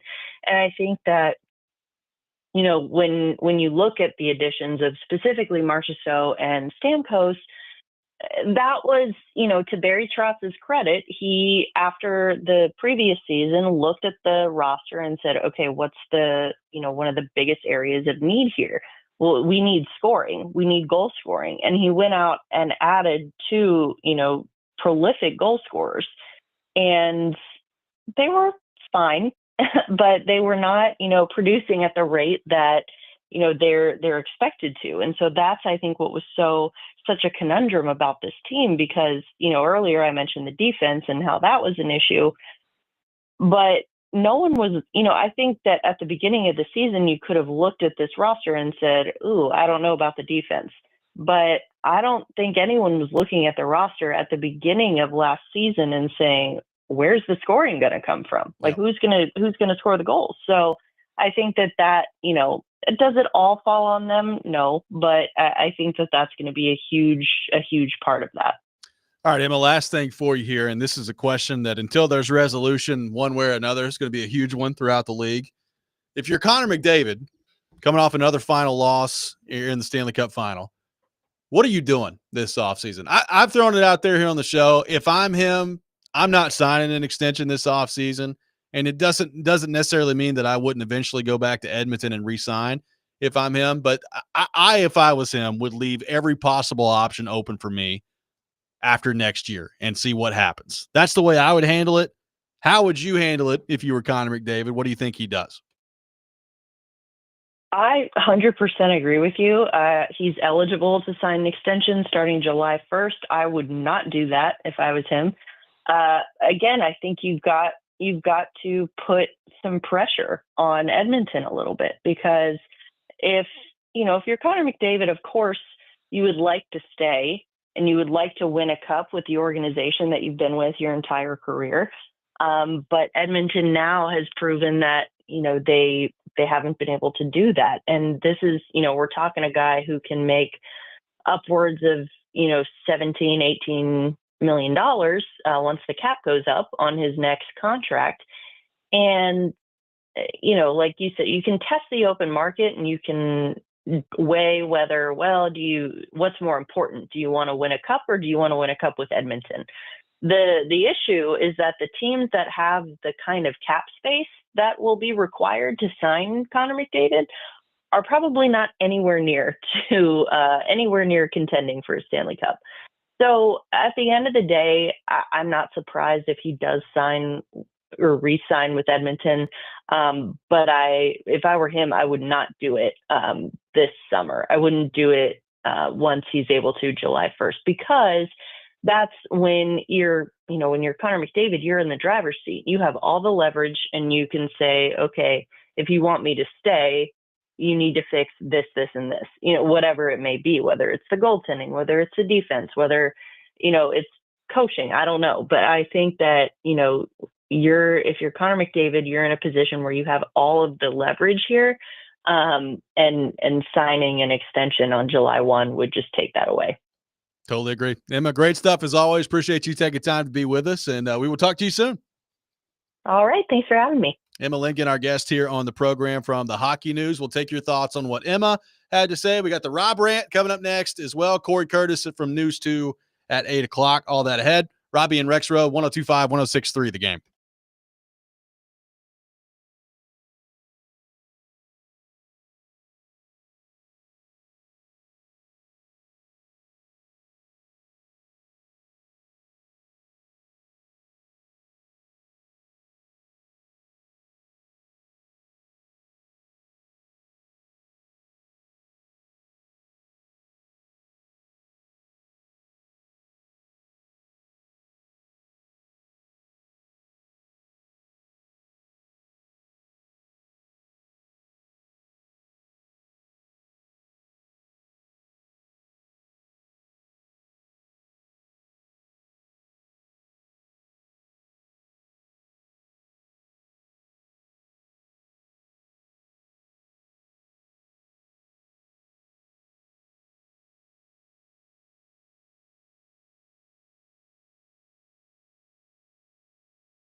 Don't make me angry. Sometimes you have to tell someone to pound sand. You wouldn't like me when I'm angry. This is the Rob Rant. Now on Robby and Rexrode. Of course he is. It's like Joe Milton.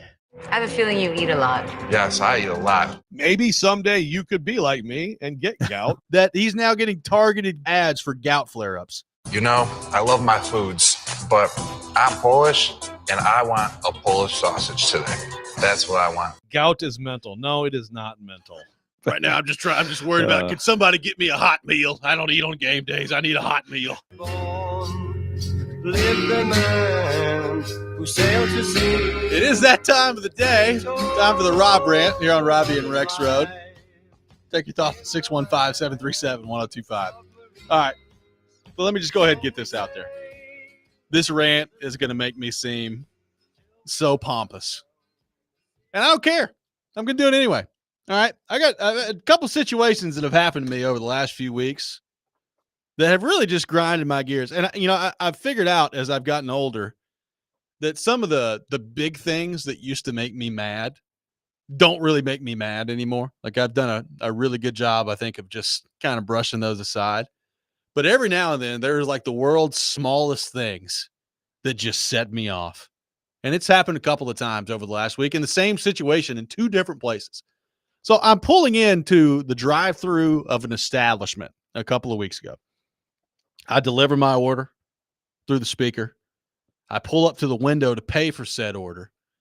And they take my card, swipe it, have paid for it. And then as they're handing me my card back, they say, hey, by the way, this drink that you wanted, we don't have any more of. What else would you like? Now, in this particular establishment, Jake, there's about one drink they've got that I like. So that's what I wanted. That's what I paid for. That's what you just swiped my card for. And you waited until after you swiped my card to tell me you don't have something. Boy, did that make me mad. So there's one situation. Number two, I walk into a local place, not a chain place, a local place this past weekend. And I go and I say, hey, and I'm not going to name the place because I don't want to call these people out because largely they do a good job. But I walk in and I say, hey, I would like a bacon, egg, and cheese biscuit. Lady takes the order. I hand her my card. She swipes it. And I mean, not 2 seconds after she hands me my card back and says, hey, so we don't have biscuits. We do have Texas toast. Is that okay? To which I said, yeah, that's fine. In my head, I'm thinking, I wanted a biscuit. Couldn't you just tell me, I don't know, 5 seconds ago that you guys didn't have any more biscuits? Again, I am well aware that my level of insanity on this makes me look so pompous. But is it really that much to ask that if I'm paying for something, can you tell me that you're out of it before you swipe my card, not after you swipe my card? That's all I ask. And then I can make the decision as to whether or not I want to change something. There's something else I want to get.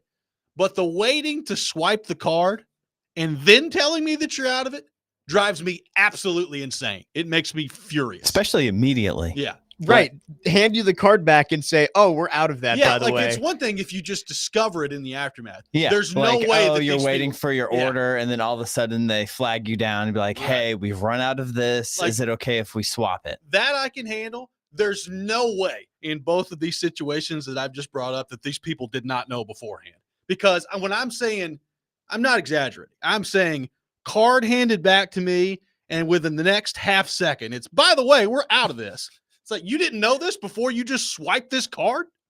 It drives me nuts. No, I'm with you. That would frustrate me too, because they know this stuff. And when you say, I want a bacon, egg, and cheese biscuit, they should say, we're out of biscuits, but we can do that on Texas toast. Yeah. And again, it's Texas. It's fine. Like, I don't have a huge problem with it, but I would just like you to tell me that you don't have something. That brings us to maybe a larger issue at going on here that I've noticed lately about the lack of transparency up front when it comes to multiple things. Oh, yeah.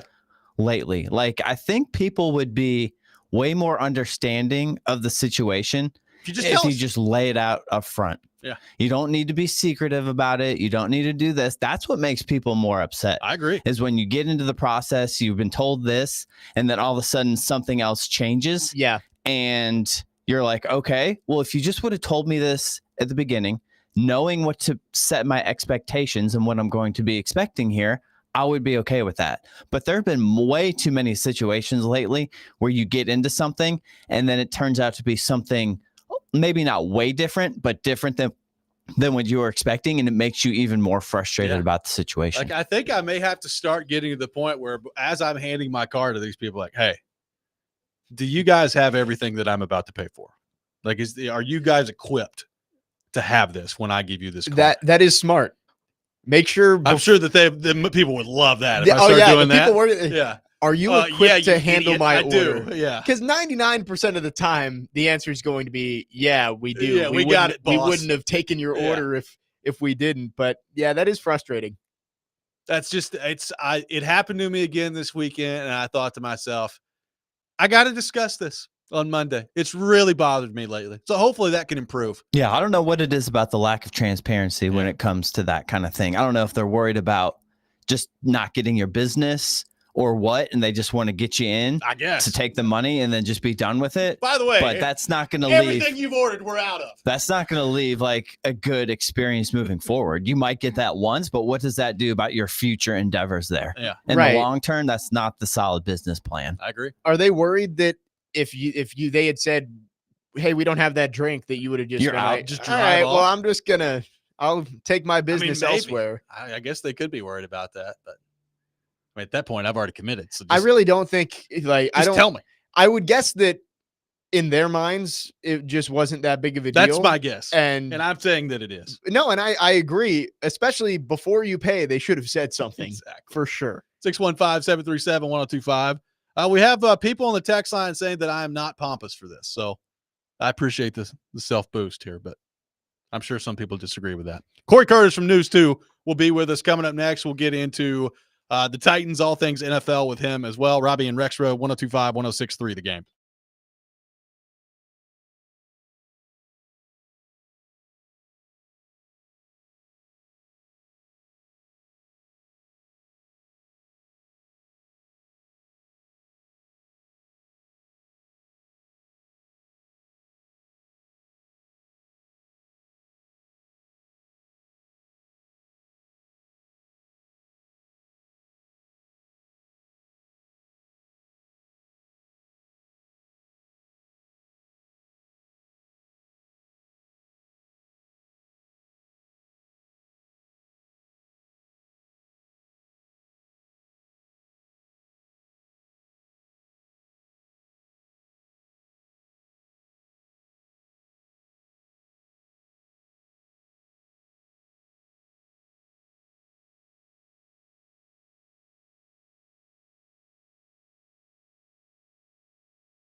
Final hour, Robby and Rexrode, 102.5, 106.3 The Game, brought to you by First Horizon, Big Bank Muscle, Small Bank Hustle. Visit firsthorizon.com/get it all. Robby Stanley, Jake Lyman, Ian Safar here with you on this Monday morning.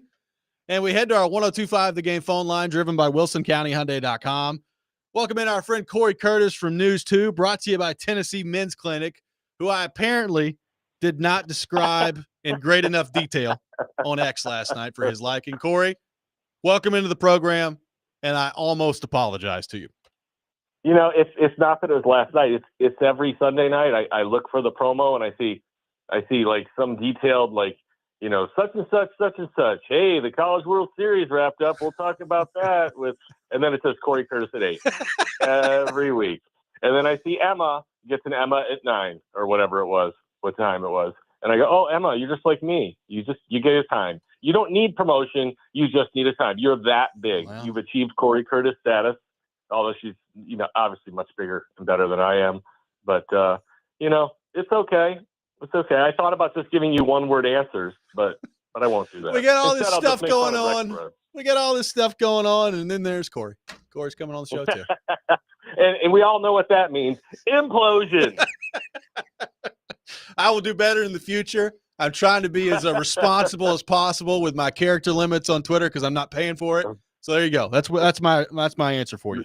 This is what you need to do. All right, get your Microsoft Word out and type out some great big long detailed thing and screen grab it and paste it. That may be the way to go. You may have just taught me something new. This technology you speak of. What is that? Unlimited characters with the screen grab. So, Corey, let me start here with you. As we sit here today on June the 23rd. They're winning the Super Bowl, Robbie. It's happening. Well, that would answer my question. Ahead. Who is who's the second best team in the AFC South right now? You know, that is a really good question. Thank you. Because I mean, ever since like Peyton Manning left, it has just been the most craptastic quadrant of the NFL in the AFC possible. I mean, they pick high over and over and over again, but this division just can't have nice things and get it together. I mean, just can't. We see flashes from teams.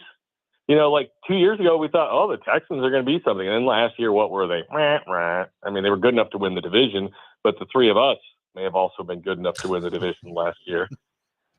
You know what the simple answer to that question is? It's whichever of the three other teams, Jags, Titans, and Colts, get the best quarterback play. Yep. That is going to be it. Which, by the way, is a massive question that I don't know the answer to. Yeah. No, it isn't. Look, what year is this for Trevor Lawrence?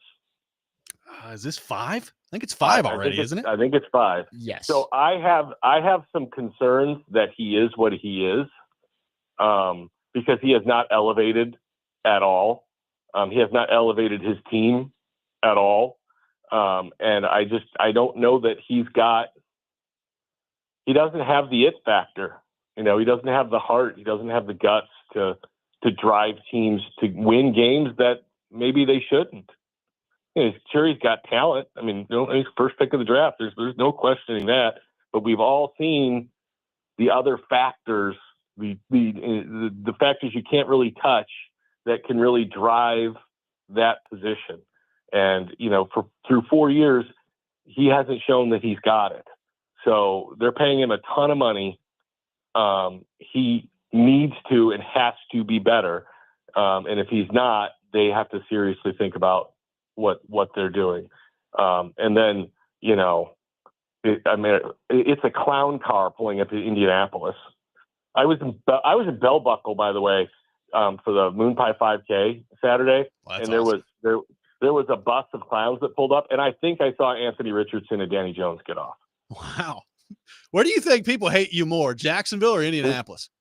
I don't know. I think Jacksonville, but I don't know if they're smart enough to know it. So there we go.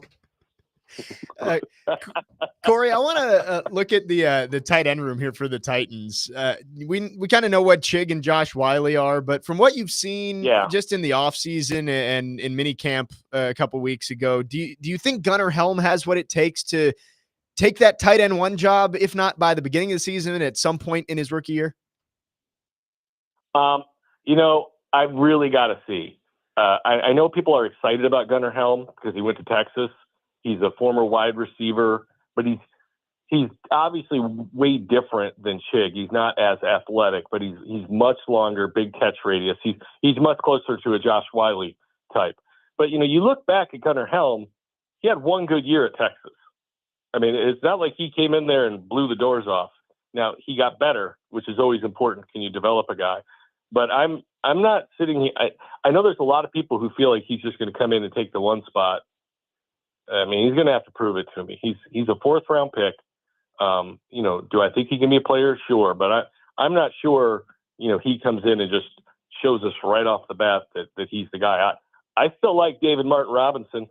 I think he's got a lot of ability. I think he's very athletic, very large. And I'm probably wrong on this, and I understand it. I'm more excited to see what David Martin Robinson can do this year than I am Gunnar Helm. That's probably a hot take. I like it. But I think, and I could be wrong. Maybe Gunnar Helm is Travis Kelce. But I see him more as Josh Wiley, but maybe a little bit better. Corey, I'm not going to sit here and ask you for specific moves because that's impossible to predict as we sit here, 2 weeks out. But in general, what do you want to see Barry Trotz and the Predators accomplish this summer that will signal to you that they've got a chance next year? Wow. I think the number one thing I want to see is I want to see the young guys get better. I mean, Marcia Show, Stamkos, Forsberg, those guys, O'Reilly, those guys are what they are, and they're not getting better at this point in their careers. They're only going to get worse. So I need to see the young guys deliver. It's got to be a huge bounce back year for Luke Evangelista. Last year was horribly, horribly disappointing. I want to see Wood and Molendyk on the team this year playing, and I want to see Molendyk being a factor because I think he is that kind of player. I think they need a transition to a new, younger core that's going to be ready to step in 1, 2, 3 years. Yep. And those guys have got to start to show themselves, because if they don't, then Barry Trotz is going to have to become a professional shopper. They've got a lot of young guys I give Barry credit. A lot of these young guys that they believed in, they've turned the page. I mean, they sent them packing. Juuso Parssinen, got dealt away. Tommy Novak got dealt away, because, and I think that's one of the benefits of Barry coaching for so long is I think he has a pretty good idea of, when guys are just guys. And those, it's like, I can't remember who he said it was. He's like, I can find 1 million third-line guys. I need dudes. I need first and second line guys. And those are tougher to come by. And so when you find out your guy is a third or a fourth line guy and you need more, move on, try the next one. The opportunity is there, and somebody's got to step through, because, Roman Josi, hopefully he's back and healthy, but he's not going to be here forever. And somebody's got to be ready to step in and take that mantle. And if I was a young stud in the Preds organization, I would be like, that is going to be me. I see the void there, and that is going to be me. Corey, we had the conversation earlier in the show with the Thunder winning the championship last night. Oklahoma City now has a pro sports championship. Nashville doesn't. I'll ask you the question that has no good answer. Who's closer to winning a championship, the Preds or the Titans? That is a difficult question, because you're right. It has no difficult answer. And it is 110 million% predicated on Cam Ward. If Cam Ward is it, then the Titans are. If Cam Ward is not it, then the Predators are. But, like I said, the Predators, until their young guys step up, I don't see them, maybe they're an 8 seed or a 7 seed. I thought they were going to be the second or third best team in their division last year. And I don't think I was alone. You were not. And they were horrible. But how do we expect them to be, much better than a 7 or an 8 this year? I mean, can they make that dramatic of a turnaround with adding I mean, bringing back Eric Halla, I mean, that's not going to do it. I mean, I know those guys can play better than they did, and they have to, but it's hard to have that expectation, and the Titans are in a rebuild, and it's just whether or not they do it right. And you don't know, and the Preds are out on an island right now. They tried something last year and they're kind of stuck with it. It's a great point. I'm totally with you. I mean, it all comes down to Ward. If Ward's that guy, then you've got a shot here in a few years. So we'll see what happens on that front.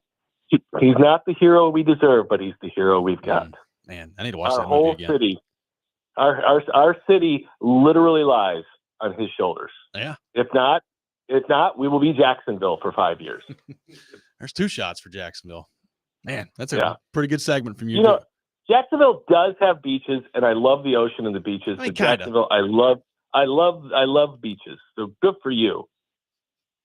Hey, the Ponte Vedra, or however you say it out there, really nice. It's not really Jacksonville, but it kind of is, I guess. Claim it. When I think South Florida beaches, or South Georgia beaches, I think Jacksonville. Corey, thank you, sir. It was worth all the promotion that I put into this, that you were coming on the show. I knew I had to be extra saucy, so you delivered. There we go. You absolutely delivered. We will talk to you next week, my friend. All right, bye. Corey Curtis from News 2, brought to you by Tennessee Men's Clinic. Joins us every Monday morning at 8 o'clock. We'll react to what Corey had to say coming up next. Robby and Rexrode, 102.5, 106.3 The Game.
Welcome back in, Robby and Rexrode, 1025-1063 The Game. Taking your thoughts on our phone and text lines driven by WilsonCountyHyundai.com. I got some tickets to give away. A 4-pack of tickets to the FIFA Club World Cup match coming up at Geodis Park tomorrow, which people are very much looking forward to around here. Auckland City FC, Boca Juniors, 2 o'clock tomorrow. Be caller 5, 615-737-1025, 615-737-1025. Caller 5 will win a 4-pack of tickets to the FIFA Club World Cup match coming up at Geodis Park tomorrow. Taking your thoughts on our phone and text lines driven by WilsonCountyHyundai.com. Ryan from Nolensville on the text line says, give me Nashville SC. The MLS counts, right? LOL. I say no. I say it doesn't. Okay. Here's my reasoning for it. And I'm not trying to, bury Nashville SC or anything.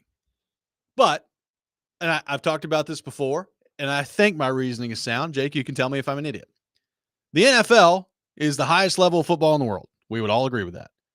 The NHL is the highest level of hockey in the world. We would all agree with that. NFL's best football league, NHL's best hockey league. The MLS is not the highest level of soccer in the world. So to me, it's not the same thing, even though it is technically a professional sport here in Nashville. Right. It is not the MLS is not equivalent to the NHL or the NFL is what I'm saying. So does that make me a total No, I think pompous person? I think you're right. And I think Nashville would be happy if Nashville SC won the MLS championship or the MLS Cup. I mean, look, they're certainly closer to winning their championship than the Titans and Predators are. There's no doubt about that. But in terms of a parade, what would the turnout be for a Nashville SC championship versus Titans Preds? I think it would be it's totally different. 10 times as many people. Well, and again, I think that's part of why. I think it's if you've never been to a Nashville SC game, I would encourage you to go. Right. They're very fun and the stadium's awesome and all that. But I also to me, there's a different I don't know exactly where MLS ranks in terms of how you would stack it of soccer leagues in the around the world. From what I've gathered, people have it anywhere from 7th to 10th. Yeah, because you could pretty much go through every European country and they're going to be better than the MLS. Exactly. Premier League, Bundesliga, so on and so forth. The Italian Serie A. I know our friend Nick Frazier is a big fan of that. I think you're right that minimum it's at best it's the 7th best league in the world. Yeah. And so that to me is not the same thing. That's just me. There are people that disagree with that, and that's fine.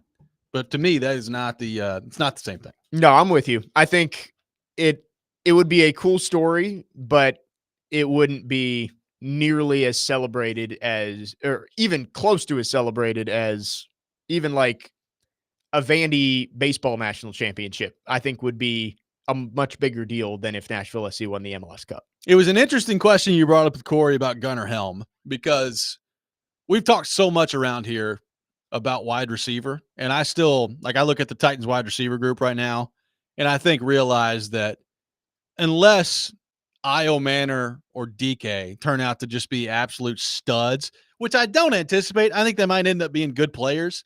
I don't know that you're going to be halfway building your offense around them this time 3 or 4 years from now.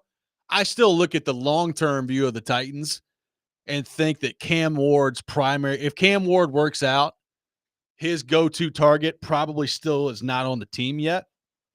For right now, it's Ridley. But for the meat of Ward's career, it's not going to be Ridley. So my guess is that person is going to be drafted here in the next couple of years. We'll see. Maybe Ioman or DK or who knows? Maybe Restrepo. Maybe come in and prove me wrong there. But that's the way I would guess. I'm looking at tight end right now, and boy, do they need Gunnar Helm to be a guy. And I'm not saying he's got to be George Kittle or anything like that. But right now, I look at Wiley and Chig, and they're just guys. We just talked about that discussion with the Predators of just being guys. Those two are just guys, and they're not. There's nothing wrong with them. They're NFL level. They're players. NFL level players. You can, I guess, get by with those guys being your starting tight ends, but there's more. There's more there. There needs to be more from that position than they've gotten over the past few years here. And I don't know if Gunnar Helm's going to be that guy or not. I do what Corey said at the end there is encouraging. Number one, he had more opportunity last year at Texas. which led to more production. But he did get a whole lot better. And you watch him play, and I think he's got some skills that you think could translate to the NFL level. It would be, it's not something a lot of people are probably talking about heading into camp. It would be great if at some point in the year, Gunnar Helm you look at as unquestionably the number one tight end for the Titans. Tight end is such an important position for a young quarterback. You look at what Delaney Walker was for Marcus Mariota in his first couple of years. Like, you need to have a good tight end for a young quarterback.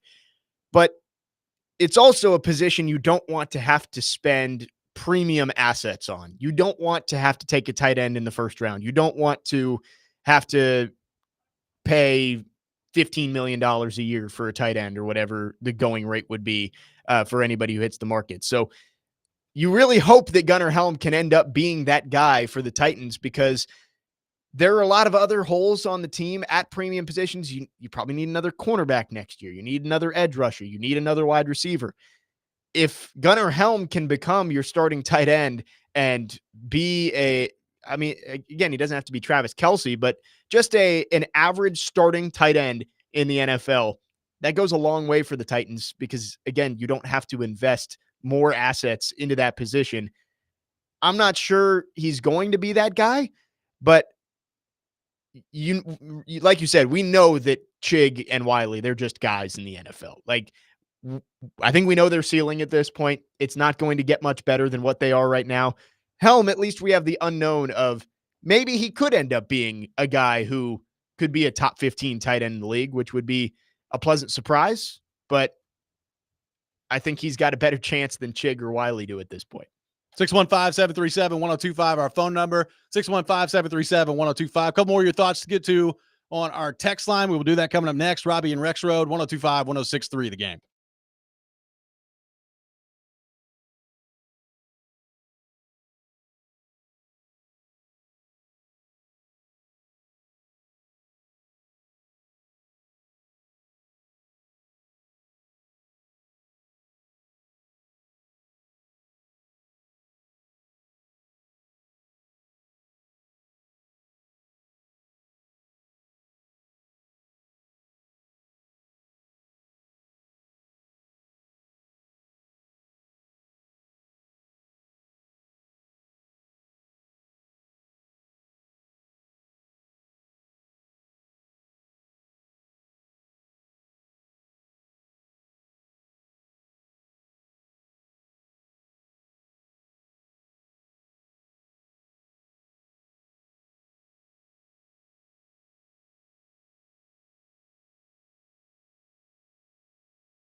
Welcome back in, Robby and Rexrode, 102.5, 106.3 The Game, brought to you by First Horizon, big bank muscle, small bank hustle. Visit firsthorizon.com/get-it-all. Live from our Busy Bee Plumbing, Heating, and Air Conditioning Game Nashville studios. Home of the $99 yearly Beehive membership with a buzz is always about great service. Taking your thoughts on our phone and text lines, driven by WilsonCountyHyundai.com. Eli from Smyrna tells me not to sleep on Traylon Burks breaking out this year. This is finally the year. Eli, I must tell you, I will be fast asleep on Traylon Burks breaking out this year. Me too. I'm sleeping on Traylon Burks Probably making the not. roster. So that's where I'm at with Traylon Burks. I will be stunned is probably not the right word, but I will be surprised if Traylon Burks is on the roster by the time camp Won't comes he around. start on PUP? You think I what are the believe he will chances probably on that? start on PUP. Yeah, I mean, probably. Look, he was out, quote unquote, on the field doing some stuff. So maybe he's ready by the time camp comes around. It was halfway into the season, right? When he tore his ACL, something like that. Yeah. So I don't think that he is going to play a whole lot for the Titans this year. I view Burks the same way we were just talking about Chig and Wiley of we know what Traylon Burks is at this point. Let's get some guys who maybe have some more room to grow, like a Bryce Oliver or Xavier Restrepo or somebody like that. If it comes down to Traylon Burks and one of those guys, I'd prefer the younger guy who at least has a little bit more upside than what Burks has shown so far. Yeah. I mean, I will be stunned if there's any meaningful impact whatsoever from Traylon Burks for the Titans this year. So that would be kind of how I view that part of it. But it's nice to bring this back up. Like we had the discussion in the 6 o'clock hour about pro sports that have been around here since '98. And you watch Oklahoma City win last night and you're like, I saw Big Joe tweet about it. It's like, wow, Oklahoma City has the championship before Nashville does. And as you kind of go back through it, we've had a lot of different thoughts on this today on the text line about the approach that the Titans have taken since they've been here in Nashville, the approach that the Predators have taken, and there's been varying degrees of success. Like I would say the Predators have probably been the more consistent team, certainly in the regular season. Now, there's a couple things to that. Number one, it's easier to make the playoffs, in my opinion, in the NHL than it is in the NFL. Right. Just based strictly on math. Like half the league makes the playoffs in the NHL. Yes. So you've got a 50% shot right there based off that. I think once you get in the playoffs, the NHL playoffs, it's the hardest trophy in sports to win. I would say that. And you look at it like the Titans since they got here, you had immediate success when they became the Titans and went to the Super Bowl the first year. AFC title game in 2002, AFC title game back in the 2019 season. Yep. So you've been to the title game 3 times. The Predators have had one deep playoff run in their history, right? They've been past the second round of the playoffs one time, and that's when they got to the Cup final in 2017. So in both instances, there has been, I guess, not as much playoff success, even beyond like the championship point of it, just strictly like getting there, being in the conference final. There hadn't been as much as that as you're looking for. Like the Titans are also interesting because the Titans have also on 3 separate occasions been the number 1 overall seed with home playoff games and have blown it in those 3 games, right? Yeah. I mean, at least since I've started following the Titans, I think like 19 was a great run, but there wasn't really a time outside of the week leading up to the AFC Championship game where you really felt like that was a Super Bowl contending team. But 08 and 2021, those were the biggest blown opportunities for the Titans. The Titans were in 2021, you would have hosted the AFC Championship game the next week. The Bengals then went on the road and beat the Chiefs in Arrowhead. Yeah. I'm not saying anything's guaranteed, but if the Chiefs lost at home to the Bengals that year, you'd think maybe the Titans at home could have beaten the Chiefs and gone to the Super Bowl. So the Titans had already beaten the Chiefs that year too. Right. At home. So that was the year they blew them out too at home. Yeah. It was like 27-3. Yeah. So those are the biggest what ifs. Like I look at the 2019 AFC Championship game as that was a great run.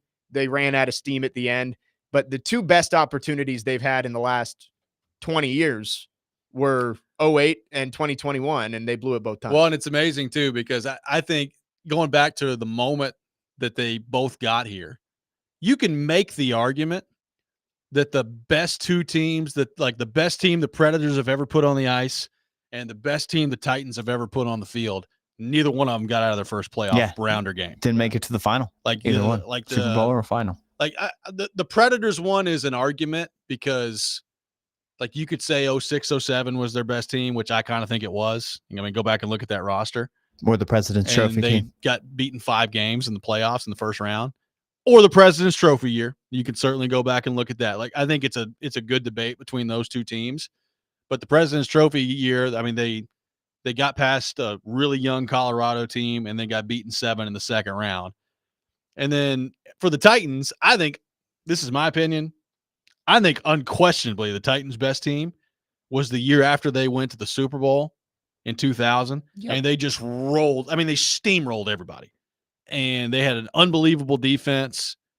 And then Ray Lewis and Baltimore come in here and steal their heart away. And that was it. So, I mean, that situation has happened 3 times with the Titans that has not been in a championship game setting, which I think you can make the argument that those losses were more devastating than like the Chiefs loss in the AFC title game or the loss to the Raiders in the AFC title game in 2002. Like those losses at home, I think have been the most devastating one for the Titans. I think so too.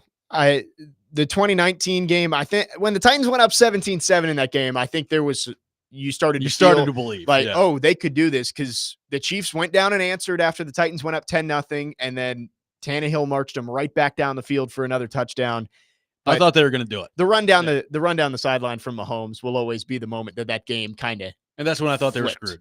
It turns out they were. So I look at that team and say, I don't think they were nearly as talented as some of the other teams they put out there. I mean, that defense for the Titans was putting out. Was that the team? It's not Parrish Cox, but who was the other 49ers cornerback? The guy who got trucked by Mahomes on that play. Why am I forgetting his name? I'm blanking on his name too. I'll figure it out in a second. You had Camelite Correa rushing off the edge as one of your starting pass rushers. Like that team was not nearly as talented. It was Derrick Henry being in his prime and Ryan Tannehill was playing the best football of his career. That was basically it. But that 2021 team, you had gotten Derrick Henry back from injury. Even though Julio Jones wasn't Julio Jones of Atlanta, like he was your number 2 wide receiver. That's a pretty good number 2 wide receiver to have at that point. Their defense was better. It just, the Titans have to find a way to win that game at home as the number 1 overall seed. And you're right. They're 0 for 3 in those opportunities. Well, and the point is, like, as you go back through the history of it, there has been very limited postseason success on the Predator side of it. The Titans have had more, I guess, postseason success. Now, it's completely different because the Titans are talking about a 1-game thing and it's a playoff series in the NHL. Yeah. It's very hard to compare the two straight up. Like they're just different things. So I think you got to understand that part of it too. But the point is, like, you look back through all of this and you look at the people that have been around, that have been Titans fans from the moment they got here, or Predators fans from the moment they got here, and they're just starving. Like they're starving to win and to have some of that postseason success and to get back there. And it wasn't that long ago. Like I think back to 2019, you had the Titans making their run with Vrabel and all that was going on. I mean, the Predators still had, it's funny to think about it now, but they made the big move to go get Duchesne that summer. And it was like, man, well, these guys are like in an arms race right now. Who's going to win? And it just didn't work out for either one of them. Didn't pay off. Like there are Titans fans that will never get over that loss to the Bengals or the opportunity blown there. Yep. And it makes you wonder, like, when is the time coming for this city and these fan bases? And a lot of these people are crossovers, right? Like they're Titans fans and Preds fans. When is that time coming where they're going to punch down the door and break through? Yeah. Justin from Greenbrier on our text line driven by WilsonCountyHunting.com says, this is a really depressing topic. How bad has your professional teams lost and how far away are they from ever getting back to championship caliber?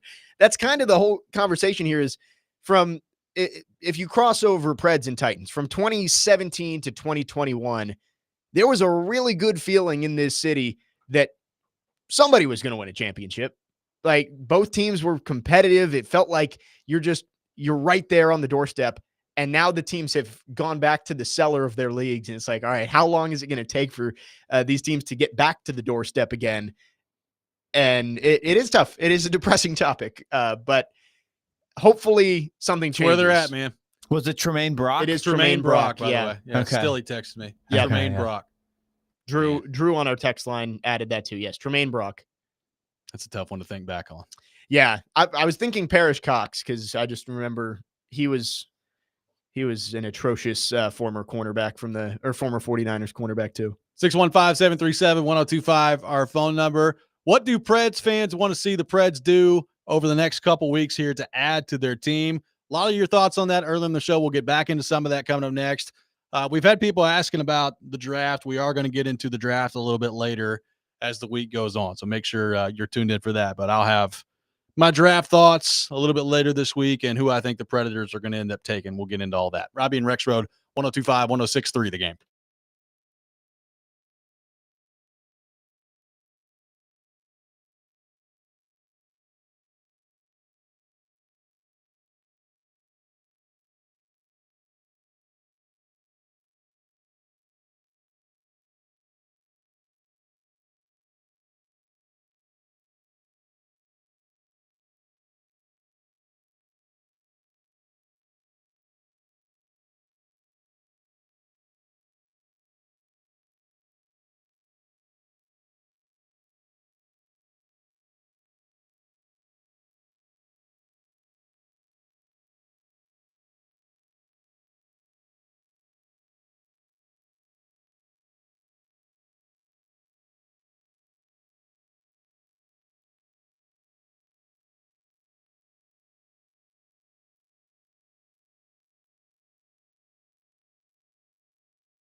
Welcome back in, Robby and Rexrode, 102.5-106.3 The Game. Taking your thoughts on our phone and text lines driven by WilsonCountyHyundai.com. Robbie Stanley, Jake Lyman, Ian Safar here with you on this Monday morning.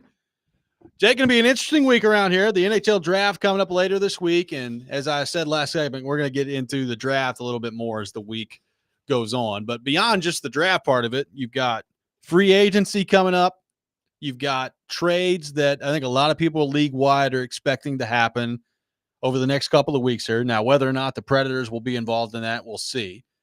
There's the idea out there that there could be some offer sheets thrown out there this summer for restricted free agents as well. So all of that is in the backdrop of a Predators season that went totally off the rails from the beginning.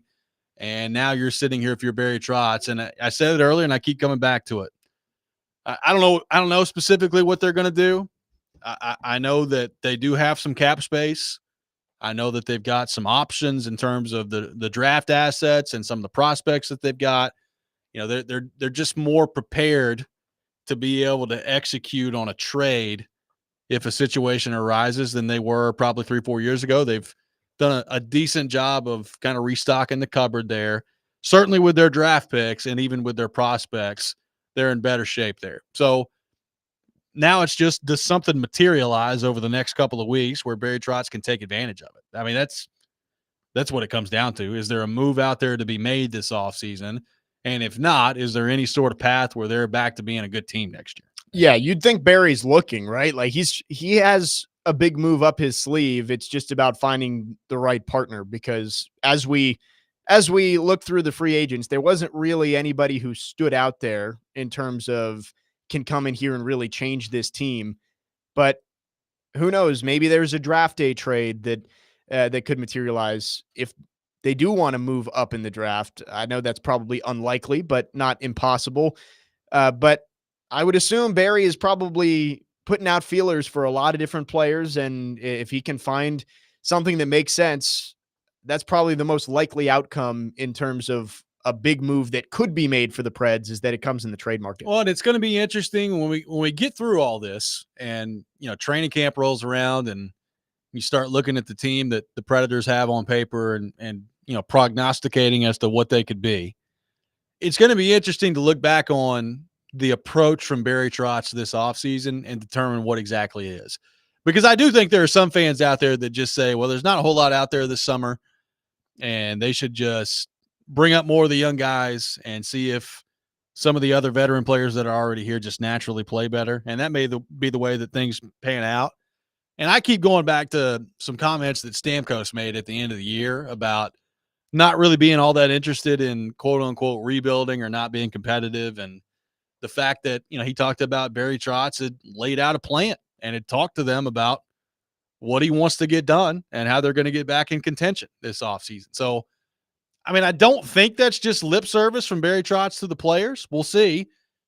It's one thing to have the plan. It's another thing to be able to execute the plan, and that's the challenging part. And we're moving into the time of year where it's time to do that, and we'll see what Barry Trotz is able to do. But, I would not discount the possibility of Barry Trotz making a bold move here, probably via trade. Like, I don't think it's coming via free agency, probably via trade over the next couple of weeks, and we'll see exactly what all that looks like and what's involved with that. But I just keep coming back to that. If you're going to change the math all that much with next year's team, yeah, you got to get better coaching. Yeah, you got to get better play from your veteran guys. All that's important, and all that's going to happen. I also think it's probably going to take a big move or two to really swing things the other way from somebody that's not currently in your organization. I agree. I don't think you can just run it back and hope that all of the problems are going to be fixed from last year. But I think also Barry maybe has learned from last season as well. Of he said when they made all the big moves that in fantasy hockey, they'd be great. Like on paper, this looked great. It didn't pan out when they actually got on the ice. So maybe there's a way to balance that out this year. And who knows, maybe it's not going to be the splashiest move, but if he can make the right moves to add to the core that they have already, maybe this team without the big expectations that they had last year can find their way back to being a playoff team. And who knows what happens once you get there. Yeah, maybe that's part of it. I got one texter that says, nothing makes sense to Barry. Giving up an asset for a 34-year-old, referring to Eric Halla, that had 21 points last year is very dumb. let's add more veterans because that worked out so well. I have absolutely zero faith in Trotz being able to pull off a big trade that works in the favor of Nashville. GMs are fully taking advantage of him being green as an executive. I don't know. We'll see what that happens. I mean, one thing that is worth considering, the Predators are on a run right now of moves that have just not worked out well. And it's beyond just the Stamkos, Marchessault, Shea part of it. I mean, look, they need a right-handed shot defenseman right now, and they let two of them go last year in Fabro and Carrier. Now, if you watch, sometimes I think we over-exaggerate like exactly how good those guys were, but there's no doubt right now, based on their roster, they could use at least one of those guys with how things are right now. So, they're on a bad run of moves that they've made. Can Barry Trotz flip that this offseason and start to get things moving back your direction? And then, that's beyond even just the draft pick. I mean, look, the most important part of this offseason is whoever they pick at number 5 needs to be a franchise player. You need to be getting a franchise level guy at number 5. That's how you reset this thing. And the lottery didn't work out the way you hoped for, but you're still picking in the top 5, which is rare for this franchise. You usually don't pick this high. And I know that the player you're getting at the 5th pick isn't going to be as immediate of an impact player as somebody you get with the 1st pick, obviously. Yep. But you can still get somebody who, if it's a James Higgins or somebody of that tier, maybe they're not going to help your team this year, but they could be that franchise player in 2-3 years down the road that ends up setting this team up to get back to the Stanley Cup playoffs and a chance to make a run. Oklahoma City wins the title last night, 103-91, the final score. Their first championship since moving from Seattle to Oklahoma City. Jaga's a good game for a while. Indiana lost Halliburton early, which was rough, and we got to see that replay of basically the Achilles popping, which was also rough. I thought Indiana later in the first half just did an unbelievable job of fighting through it and hanging around. And then about halfway through the third quarter, Oklahoma City started to blow it open, and that was all she wrote after that. But big fight by the Pacers. That's about as tough of a scenario, though. Like when you really think about it, you lost in Game 7 of a championship series, which is enough of a gut punch by itself. And on top of that, your best player hurt his Achilles and is probably going to miss the majority of next year. That's a tough double whammy there for Pacers fans. I'm sure it was not a fun wake up for Pacers fans this morning, where you probably hope it was a nightmare and then realize that it was real. But they did put up a fight. The Pacers did everything they could. The Thunder were just a better team. And again, there's always going to be the what if of if Halliburton was healthy, could they have won that game? I don't know.